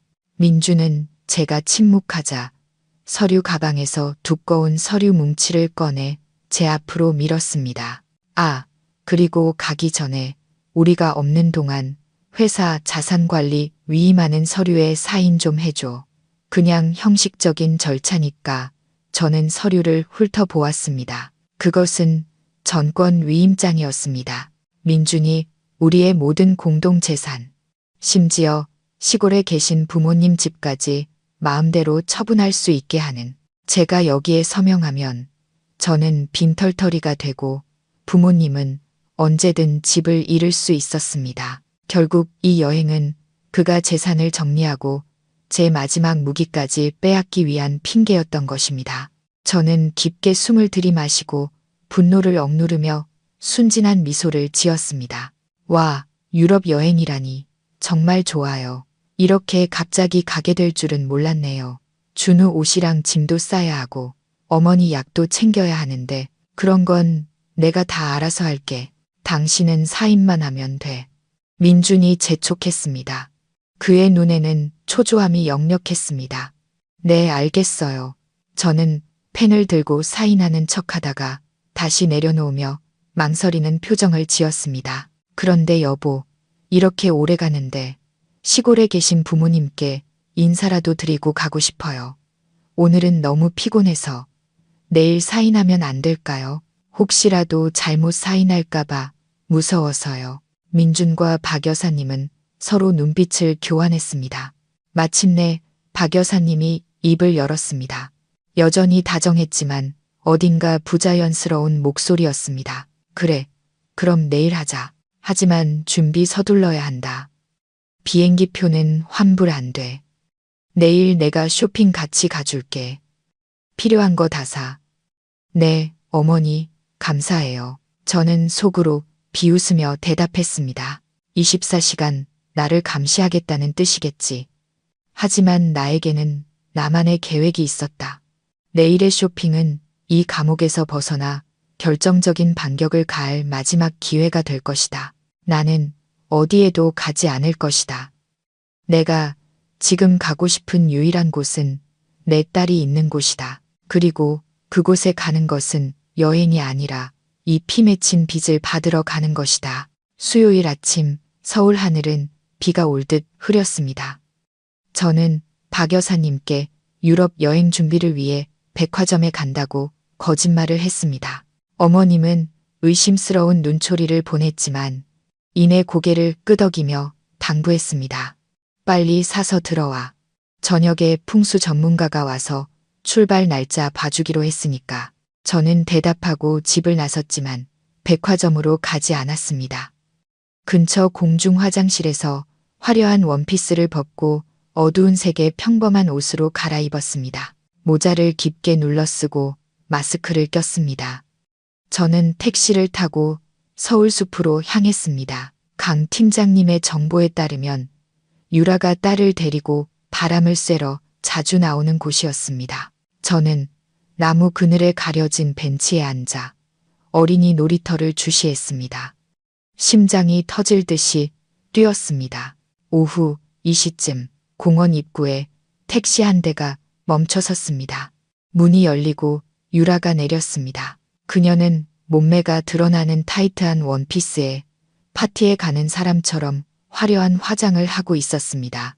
그녀는 트렁크에서 유모차를 거칠게 꺼내고 차 안에 있던 아기를 휙 안아 유모차에 던지듯 앉혔습니다. 그 거친 행동에 아기가 놀라 울음을 터뜨렸습니다. 제 딸이었습니다. 멀리서 보는데도 제 심장은 고통스럽게 조여왔습니다. 아이의 울음소리가 소란스러운 공원 속에서 유독 제 귀에 똑똑히 들렸습니다. 너무나 서럽고 애처로운 울음이었습니다. 유라는 아이를 달래지 않았습니다. 인상을 찌푸린 채 유모차를 밀며 한 손으로는 시끄럽게 통화를 하고 있었습니다. 말했잖아요, 오빠. 애가 하루 종일 울어서 귀가 다 아프다고요. 어떻게 좀 해봐요. 나 더는 못 참겠으니까 베이비시터라도 구해줘요. 그녀는 다른 엄마들이 앉아있는 호숫가 벤치로 유모차를 밀고 갔습니다. 그러자 찌푸렸던 얼굴은 온데간데 없고 가식적인 미소가 떠올랐습니다. 그녀는 아기의 머리에 달린 리본을 고쳐주고는 휴대폰을 꺼내 사진을 찍어댔습니다. 저는 옷자락을 꽉 쥔 채 앉아 있었습니다. 눈물이 터져 나오려는 것을 억지로 참았습니다. 저 여자는 내 딸을 완벽한 엄마인 척 연기하기 위한 도구로 쓰고 있었다. 실제로는 아이를 짐짝처럼 여기면서 저는 심호흡을 하고 자리에서 일어났습니다. 그리고 천천히 그들을 향해 걸어갔습니다. 아이에게 다가가야 했다. 비록 낯선 행인인 척해야 할지라도 저는 떨리는 발걸음을 애써 감추며 유모차 가까이 다가갔습니다. 유라는 휴대폰으로 사진을 보정하느라 고개도 들지 않았습니다. 아이가 칭얼거리는데도 신경 쓰지 않았습니다. 저는 산책하는 척 옆에 멈춰서서 감정이 드러나지 않도록 최대한 자연스러운 목소리로 말했습니다. 아이고, 아기 너무 예쁘네요. 몇 개월이에요. 유라가 고개를 들어 커다란 선글라스 너머로 저를 힐끗 보았습니다. 제 옷차림을 보고는 경멸하는 듯 퉁명스럽게 대답했습니다. 3달 넘었어요. 그리곤 다시 휴대폰 화면으로 고개를 숙였습니다. 저는 그녀의 태도에 신경 쓰지 않았습니다. 제 모든 관심은 유모차 안에 아기에게 쏠려 있었습니다.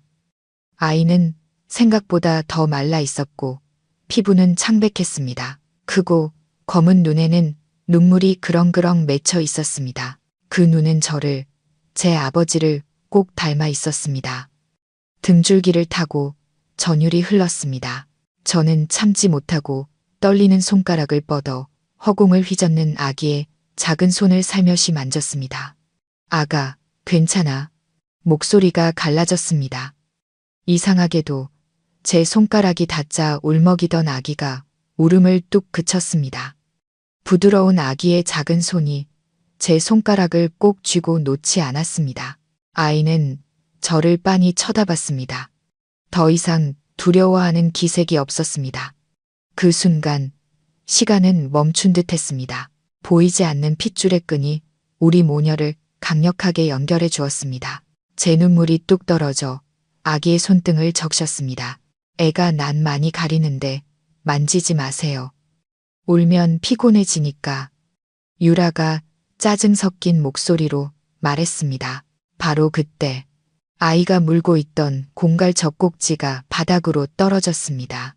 유라는 혀를 차며 인상을 찌푸렸습니다. 아, 또 떨어졌네. 귀찮게. 그녀가 젖꼭지를 주우려는데 전화가 울렸습니다. 그녀는 젖꼭지를 내버려 둔 채 전화를 받았습니다. 기회였습니다. 저는 재빨리 몸을 숙여 젖꼭지를 주었습니다. 그리고 유라에게 돌려주는 대신 재킷 주머니에 숨기고는 가방에서 물티슈를 꺼냈습니다. 어머, 더러워졌네요. 닦아드릴까요? 아니, 너무 더러워서 그냥 씻어야겠네요. 유라는 통화에 정신이 팔려 대충 쳐다보고는 손을 휘저었습니다. 그냥 버리세요. 집에 많으니까 이따 새로 사면 돼요. 그녀는 남편의 돈으로 호의호식하니 모든 것을 하찮게 여겼습니다. 아이의 물건까지도 그럼 가볼게요. 아기 참 순하네요. 저는 서둘러 말하고는 뒤돌아 빠르게 걸었습니다.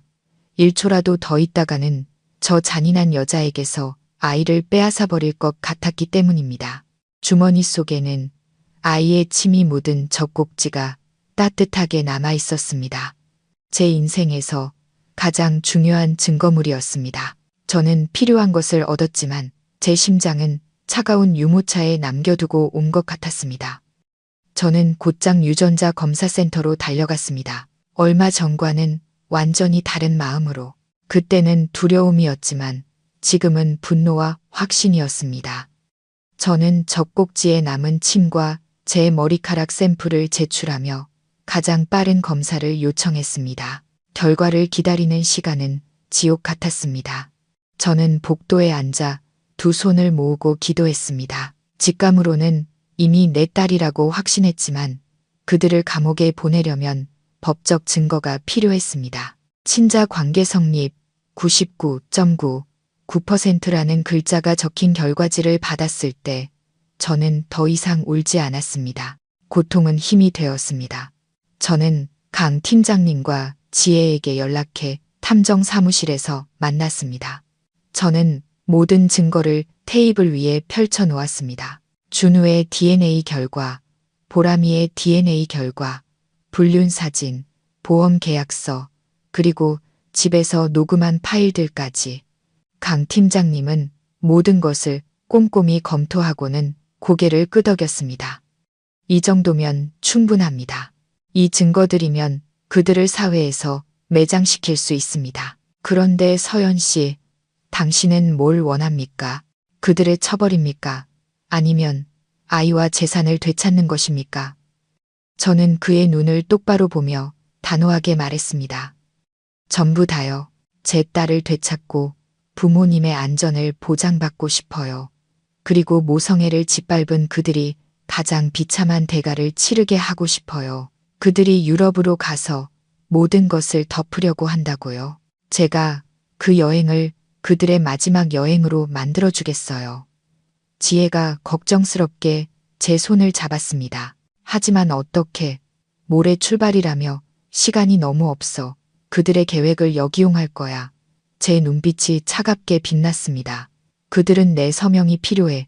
출발하기 전에 내 서명을 미끼로 쓸 거야. 그들이 제 발로 내 딸을 내 앞에 데려오게 만들겠어. 강 팀장님이 만족스러운 미소를 지었습니다. 대단하시군요. 제가 경제범죄수사팀과 형사팀에 연락해 두겠습니다. 현장을 덮치려면 완벽한 덫이 필요합니다. 당신은 그들의 각본대로 연기하세요.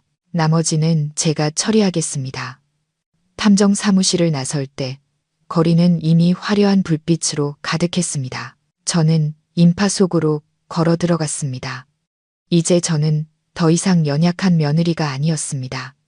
제 아이의 정의를 되찾으러 가는 전사였습니다. 집에 돌아오니 저녁 식사가 차려져 있었습니다. 집안은 여전히 가식적인 분위기로 가득했습니다.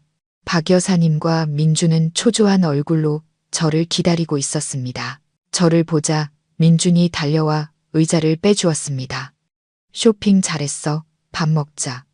당신 기다렸어. 저는 자리에 앉았습니다. 산의 진미가 차려져 있었지만 입맛이 썼습니다. 저는 몇 숟갈 뜨다 말고 두 사람을 보며 피곤하고 체념한 목소리로 말했습니다. 준비 다 했어요. 그리고 어제 하신 말씀도 생각해 봤어요. 위임장, 사인할게요. 민준의 얼굴이 환해졌습니다. 그는 어머니를 보며 의기양양한 미소를 짓고는 서재에서 서류와 펜을 가져와 제 앞에 놓았습니다. 잘 생각했어. 사인하고 우리 다시 시작하자. 이번 유럽 여행이 우리 가족의 새로운 시작이 될 거야. 저는 펜을 들고 종이에 대었지만 이내 멈췄습니다. 민준을 보며 눈물을 글썽였습니다.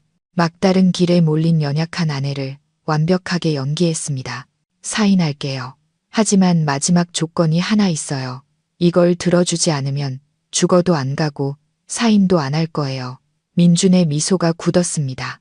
그가 경계하며 물었습니다. 무슨 조건인데? 저는 깊게 숨을 들이마시고 목맨 소리로 말했습니다. 떠나기 전에 제 친딸, 우리 보람이 마지막으로 한 번만 보게 해주세요. 제가 키울 수 없다는 거 알아요. 운명도 받아들였어요. 하지만 엄마로서 아이 얼굴도 못 보고 떠날 수는 없어요. 아이가 잘 있는지 한 번만, 딱 한 번만 보고 싶어요.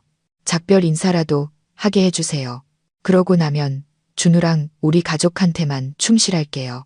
민준과 박 여사님은 의심스러운 눈으로 서로를 쳐다봤습니다. 박 여사님이 쏘아붙였습니다. 괜히 일 크게 만들지 마. 잘 살고 있다는데 뭘 보려고 그래? 유라가 싫다고 하면 어쩔 건데? 저는 그녀를 보며 애원하듯 하지만 단호하게 말했습니다. 15분만요. 절대 아무 일도 안 만들게요. 아이를 보지 못하면 전 아마 미쳐버릴 거예요. 민주는 잠시 고민했습니다.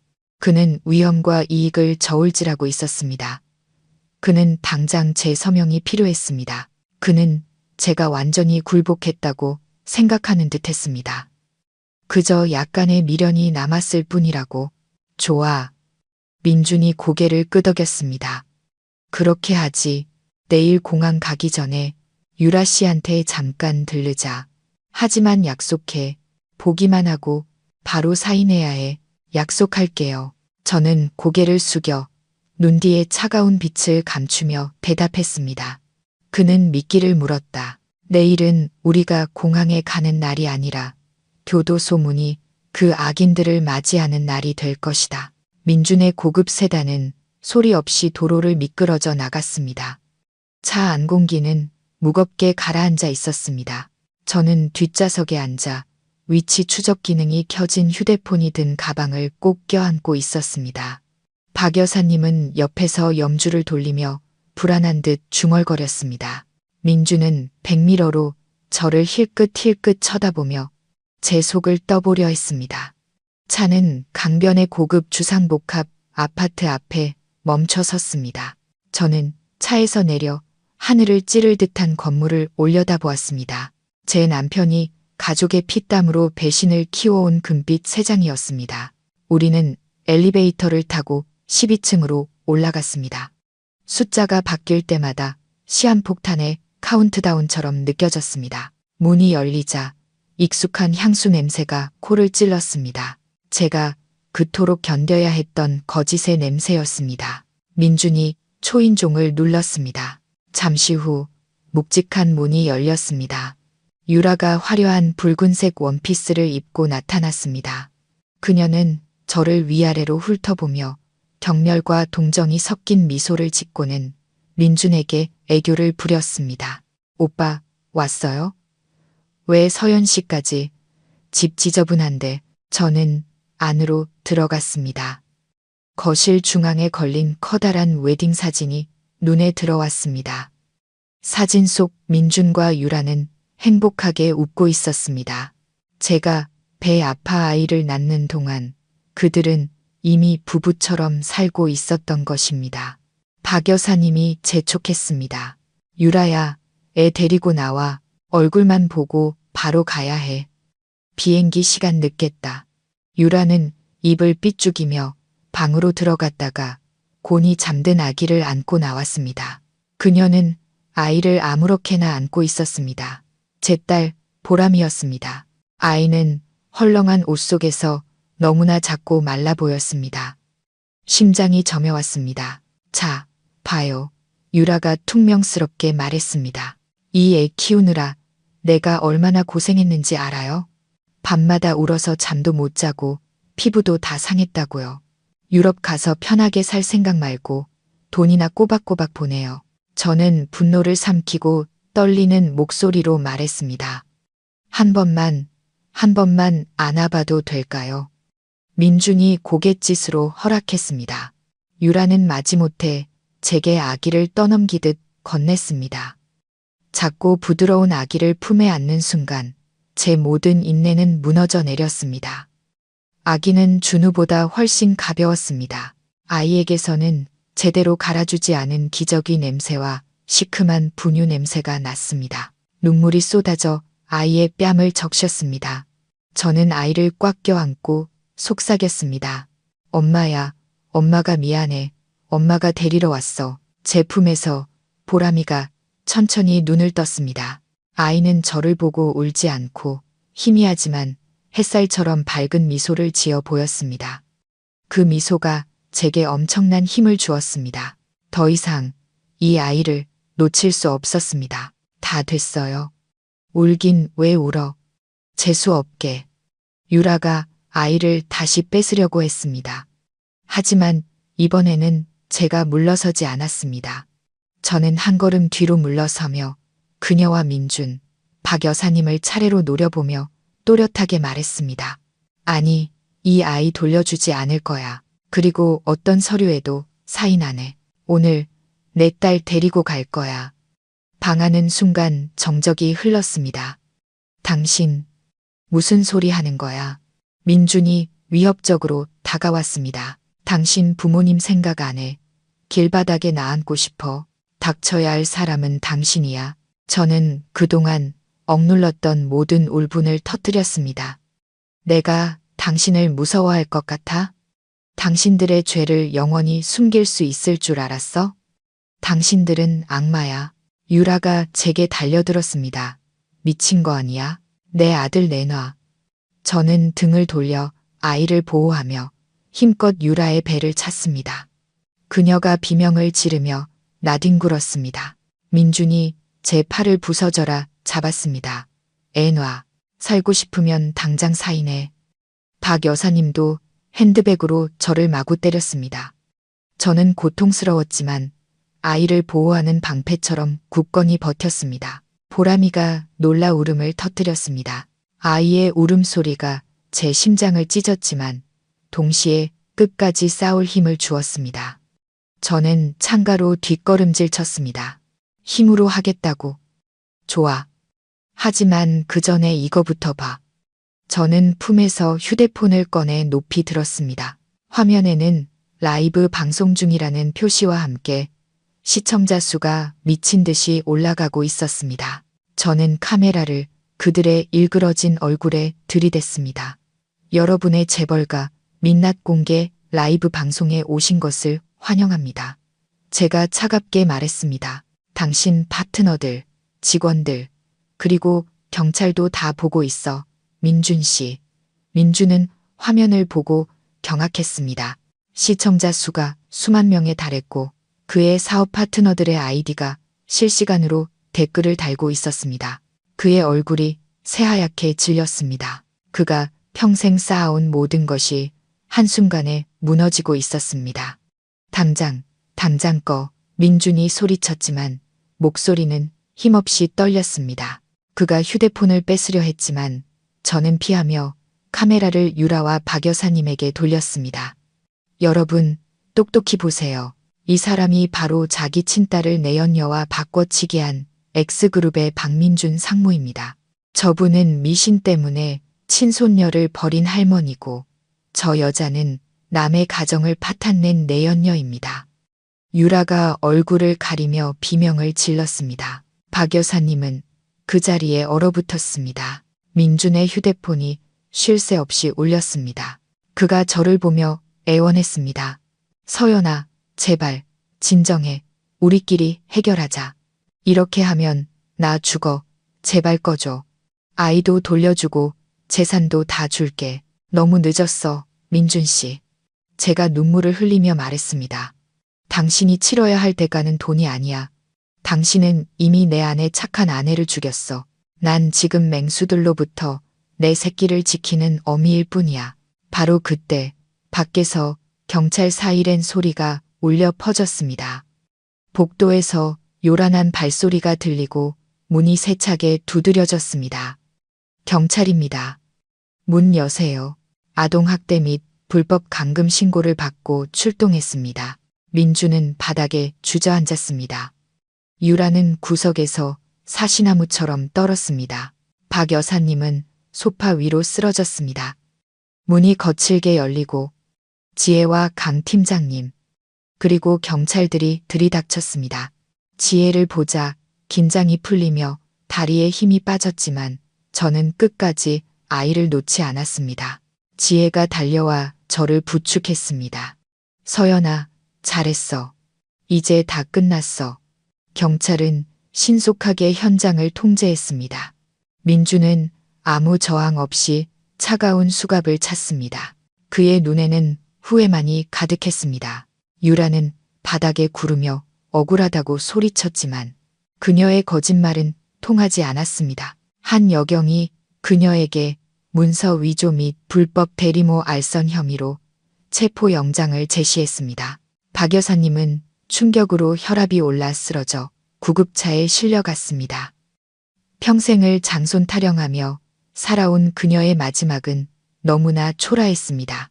저는 보람이를 안고 그 지옥 같은 집을 나왔습니다. 복도를 가득 메운 기자들의 플래시 세례를 받으며 아파트 로비를 나섰을 때 폭풍우가 지나간 하늘은 맑게 개어 있었습니다. 저는 자유의 공기를 깊게 들이마셨습니다. 제 품에서 보람이는 평화롭게 잠들어 있었습니다. 저는 아이의 이마에 입을 맞추며 속삭였습니다. 이제 아무도 우리를 갈라놓을 수 없어. 엄마가 평생 지켜줄게. 그날 밤 이후 폭풍은 온 세상을 휩쓸었습니다. 제 라이브 방송은 썩어빠진 재벌가의 민낯을 폭로하는 기폭제가 되었습니다. 하룻밤 사이에 박민준의 이름은 온갖 신문의 일면을 장식했습니다. 저는 지혜가 구해준 작은 월세방에서 잠든 보람이를 안고 휴대폰에 뜬 수십만 개의 공유와 수백만 개의 분노 어린 댓글들을 멍하니 바라보았습니다. 네티즌들은 민준의 회사 비리, 유라의 과거, 심지어 박 여사님이 점을 보러 다니던 영상까지 찾아냈습니다. 그들에게 당했던 모든 사람이 일제히 목소리를 높이며 거대한 불매 운동이 일어났습니다. 지혜가 혀를 차며 말했습니다. 이것 봐, 서연아, 민준이네 회사 주식. 아침부터 하한가야. 파트너들은 계약 취소 통보하고 은행은 대출금 회수 들어갔대. 그 잘난 명문가도 이제 끝났네. 저는 그 소식을 들어도 통쾌함보다는 허무함이 밀려왔습니다. 그 화려했던 제국의 몰락은 너무나 허무했습니다. 썩은 기초 위에 세워진 성이었기 때문입니다. 휴대폰이 쉴 새 없이 울렸습니다. 기자들의 전화였습니다. 저는 전원을 꺼버렸습니다. 저는 그저 제 딸과 평온하게 살고 싶을 뿐이었습니다. 영양 부족으로 창백한 보람이의 얼굴을 보며 그 지옥에서 아이가 겪었을 고통을 생각하니 또다시 눈물이 났습니다. 저는 아이의 이마에 입을 맞추며 속삭였습니다. 엄마가 미안해. 너무 늦게 와서 미안해. 이제부터는 굶는 한이 있어도 누구도 널 아프게 하지 못하게 할 거야. 밖에서는 비가 내렸습니다. 낡은 지붕을 두드리는 빗소리가 처량했지만 시댁의 그 숨 막히는 침묵보다는 훨씬 따뜻하게 느껴졌습니다. 이곳은 좁고 부족했지만 사람 사는 온기가 있었습니다.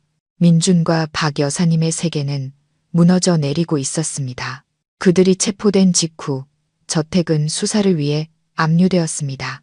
평소에 아첨하던 친척들은 모두 자취를 감췄습니다.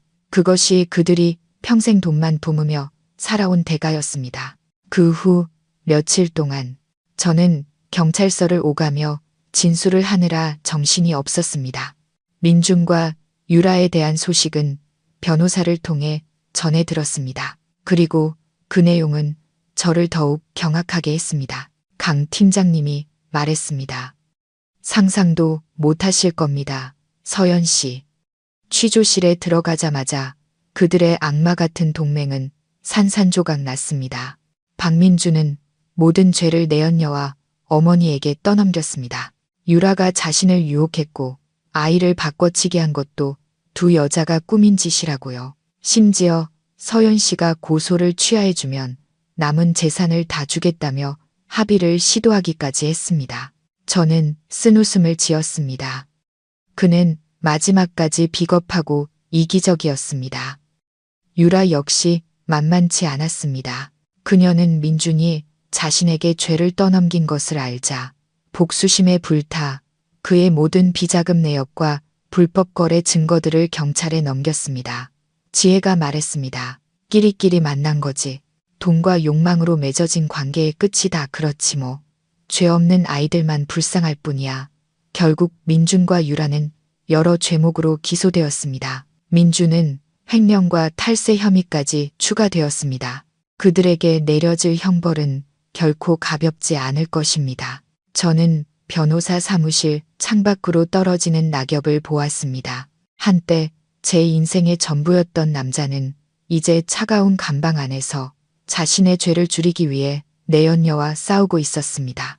어쩌면 감옥살이보다 더 큰 벌은 사회적으로 완전히 매장당하고 가장 사랑했던 사람들에게 배신당한 그들의 비참한 현실일지도 모릅니다. 저는 보람이의 작은 손을 쓰다듬었습니다. 적어도 이 폭풍이 지나간 후 우리 모녀의 하늘은 맑게 개기 시작했습니다. 박 여사님에 대한 소식은 어느 날 저녁에 들려왔습니다. 유일하게 양심이 남아있던 먼 친척 한 분이 전화를 걸어왔습니다. 어머님은 위기를 넘겼지만 뇌졸중으로 쓰러져 오른쪽 반신이 마비되고 말도 제대로 못하게 되었다는 것이었습니다. 저는 병원을 찾았습니다.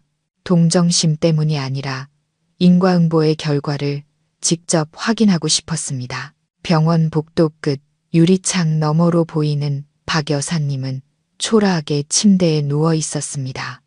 항상 단정했던 머리는 희끗희끗해져 엉망이었고 얼굴은 일그러져 있었습니다. 주위에는 아무도 없었습니다. 그녀가 그토록 믿었던 점쟁이들도 아첨하던 친구들도 보이지 않았습니다. 갑자기 박 여사님이 눈을 떴습니다. 그녀의 혼탁한 눈이 저를 발견하고는 움직이는 왼손을 허공에 휘저으며 알아들을 수 없는 소리를 냈습니다. 장손, 준우야. 마지막 순간까지 그녀의 머릿속에는 오직 장손에 대한 집착뿐이었습니다. 저는 돌아섰습니다. 한평생을 탐욕과 집착 속에서 살아온 그녀의 마지막은 너무나 비참했습니다. 간호사가 제게 물었습니다. 보호자신가요? 저는 고개를 저었습니다. 아니요, 사람을 잘못 찾아왔네요. 저는 병원을 나왔습니다. 그녀는 이미 양심의 법정에서 무기징역을 선고받은 것이나 다름없었습니다. 어른들의 문제가 해결된 후 제 마음을 가장 아프게 한 것은 준우였습니다. 이 비극 속에서 아이는 아무 죄가 없었지만 가장 큰 피해자였습니다. 지난 석 달간 제가 돌봐온 정이 있었지만 저는 아이를 계속 키울 수 없었습니다. 아이를 볼 때마다 민준의 배신과 유라의 뻔뻔한 얼굴이 떠올랐기 때문입니다. 게다가 저는 이제 제 모든 것을 희생양이 되었던 제 친딸 보람이에게 쏟아야 했습니다. 유라의 시골 부모님은 손주 양육을 거부했습니다. 가난하고 불길한 아이를 키울 수 없다는 이유였습니다. 결국 준우는 잠시 보육시설로 가게 되었습니다. 제가 준우를 시설에 데려다 주던 날 비가 내렸습니다. 아이는 이별을 예감한 듯 제 옷자락을 붙잡고 울었습니다. 아이의 울음소리는 제 심장을 갈기갈기 찢었습니다. 시설 직원이 제게서 아이를 받아 앉아 준우는 제게 팔을 뻗으며 자지러지게 울었습니다. 저는 차마 아이의 눈을 보지 못하고 돌아섰습니다. 저는 아이의 작은 손에 제가 100일 선물로 사주었던 작은 은팔찌를 쥐어주며 속삭였습니다. 준우야, 착하게 잘 지내야 해. 미안해. 엄마가 널 지켜주지 못해서 부디 좋은 사람으로 자라렴. 내 아빠처럼은 살지 마. 저는 굳게 닫히는 철문을 바라보며 빗속에 서서 눈물을 쏟아냈습니다. 제게는 다른 선택이 없었습니다. 때로는 한 손을 놓아야 다른 손을 잡을 수 있는 법입니다. 그리고 제 친딸의 손이 집에서 저를 기다리고 있었습니다. 재판이 열리던 날, 저는 담담한 모습으로 법정에 섰습니다. 피고인석에 앉은 민준과 유라는 몇 달 사이에 초췌하게 늙어 있었습니다. 재판이 시작되고 민준은 모든 죄를 시인했습니다. 그의 목소리는 갈라져 있었습니다. 그의 입에서 나오는 모든 말들이 다시 제게 상처를 주었지만 이제는 고통보다는 연민이 느껴졌습니다. 자신의 탐욕과 미신 때문에 모든 것을 잃은 한심한 남자에 대한 제가 증인석에 섰을 때 법정은 숨소리 하나 들리지 않았습니다. 저는 떨리는 목소리로 말했습니다. 존경하는 재판장님, 저는 남편에 대한 믿음뿐만 아니라 엄마가 될 신성한 권리마저 빼앗길 뻔했습니다. 저와 제 딸이 받은 정신적 고통은 그 어떤 것으로도 보상받을 수 없습니다. 김 원장님, 강 팀장님, 그리고 유라의 집에서 일했던 가사도 우미까지 모든 증거와 증언은 그들을 죄의 올가미로 단단히 묶었습니다. 마침내 선고의 시간이 왔습니다. 재판장의 엄숙한 목소리가 법정에 울려 퍼졌습니다. 피고 박민준, 징역 7년에 처한다. 민준은 그 자리에 주저앉을 뻔했습니다. 그는 절망적인 눈으로 저를 보았지만 저는 외면했습니다. 그것이 그가 법과 인륜을 저버린 대가였습니다. 피고 최유라, 징역 6년에 처한다. 유라의 절규가 법정을 갈랐지만 아무 소용 없었습니다. 박 여사님은 건강 상태를 고려해 자택 치료를 명받았지만 모든 재산은 압류되었습니다. 그녀는 이제 빈털터리가 되어 초라한 월세방에서 남은 생을 보내야 했습니다. 재판이 끝나고 법정을 나왔을 때 비는 그치고 햇살이 비치고 있었습니다. 지혜가 저를 끌어안고 울었습니다. 끝났어, 서연아. 하늘이 무심하지 않았어. 저는 미소를 지었습니다. 과거와의 모든 악연은 이제 끝났습니다. 재판 후 저는 아파트를 팔고 도시 외곽의 작은 집을 얻었습니다. 그리고 남은 돈으로 작은 빵집을 열었습니다. 결혼 때문에 접어야 했던 제 오랜 꿈이었습니다. 빵집 이름은 안현이라고 지었습니다. 제 딸의 새 이름처럼 평안하고 고요한 삶을 살고 싶다는 소망을 담아서. 처음에는 힘들었지만 잠든 딸의 얼굴을 보며 힘을 냈습니다. 엄마의 사랑 속에서 보람이는 무럭무럭 자랐습니다. 아이는 잘 웃었고 옹알이를 시작했습니다. 아이의 웃음소리는 제 모든 피로를 잊게 하는 마법이었습니다. 빵집은 입소문이 나 번창했고 제 삶도 안정을 찾아갔습니다. 저는 더 이상 연약한 여자가 아니었습니다. 강하고 독립적인 엄마이자 사장님이 되었습니다. 3년 후 어느 가을날 오후 저는 3살이 된 보람이의 손을 잡고 공원을 산책하고 있었습니다. 아이는 작은 새처럼 제잘거리며 뛰어놀았습니다. 제 빵집 안현은 이제 꽤 유명해졌고 저는 작은 차도 한 대 장만했습니다. 풍족하진 않았지만 평화롭고 행복한 나날이었습니다. 문득 멀리 벤치에 앉아있는 익숙한 인형을 보았습니다. 유라의 어머니였습니다. 그녀는 초췌한 모습으로 작고 마른 남자아이의 손을 잡고 있었습니다. 아이는 다른 아이들을 부러운 듯 쳐다보고 있었습니다. 제 심장이 쿵 내려앉았습니다. 준우였습니다. 고생한 탓인지 많이 변했지만 저는 알아볼 수 있었습니다. 유라가 감옥에 간 후 시골의 가족들이 마지못해 아이를 데려다 키우고 있는 모양이었습니다. 아이의 남루한 옷차림을 보니 그 삶이 결코 순탄치 않음을 짐작할 수 있었습니다. 문득 준우가 저를 돌아보았습니다. 아이의 눈에 희미한 기억이라도 남은 듯 저를 향해 한 걸음 때려다 할머니에게 거칠게 끌려갔습니다. 저는 그 자리에 서서 아이에게 다가가고 싶은 마음을 억눌렀습니다. 제 등장은 아이의 삶을 더 혼란스럽게 만들 뿐일 겁니다. 저와 준우의 인연은 거기까지였습니다. 저는 아이가 부디 좋은 사람으로 자라기를 속으로 기도했습니다. 엄마, 이것 봐요. 예쁜 단풍잎 주웠어요. 보람이의 목소리가 저를 현실로 돌려놓았습니다. 아이가 달려와 제 품에 안겼습니다. 저는 아이를 꼭 껴안고 향긋한 머리 냄새를 맡았습니다. 정말 예쁘네, 우리 딸. 이 나뭇잎은 겨울이 온다는 신호지만 겨울이 지나면 따뜻한 봄이 올 거야. 그렇지? 저는 아이의 작은 손을 잡고 다시 걷기 시작했습니다. 석양이 우리 모녀의 그림자를 길게 늘어뜨렸습니다. 저는 더 이상 뒤를 돌아보지 않았습니다. 과거는 지나갔고 원망도 바람에 흩날렸습니다. 저는 내려놓는 법을 배웠고 마음의 평화를 얻었습니다. 행복은 멀리 있지 않았습니다. 바로 지금 내 딸의 웃음 속에, 내 마음의 평온 속에 있었습니다. 그리고 저는 그 행복을 두 손으로 굳게 잡고 있었습니다. 들어주셔서 감사합니다. 다음 이야기에서 다시 뵙겠습니다.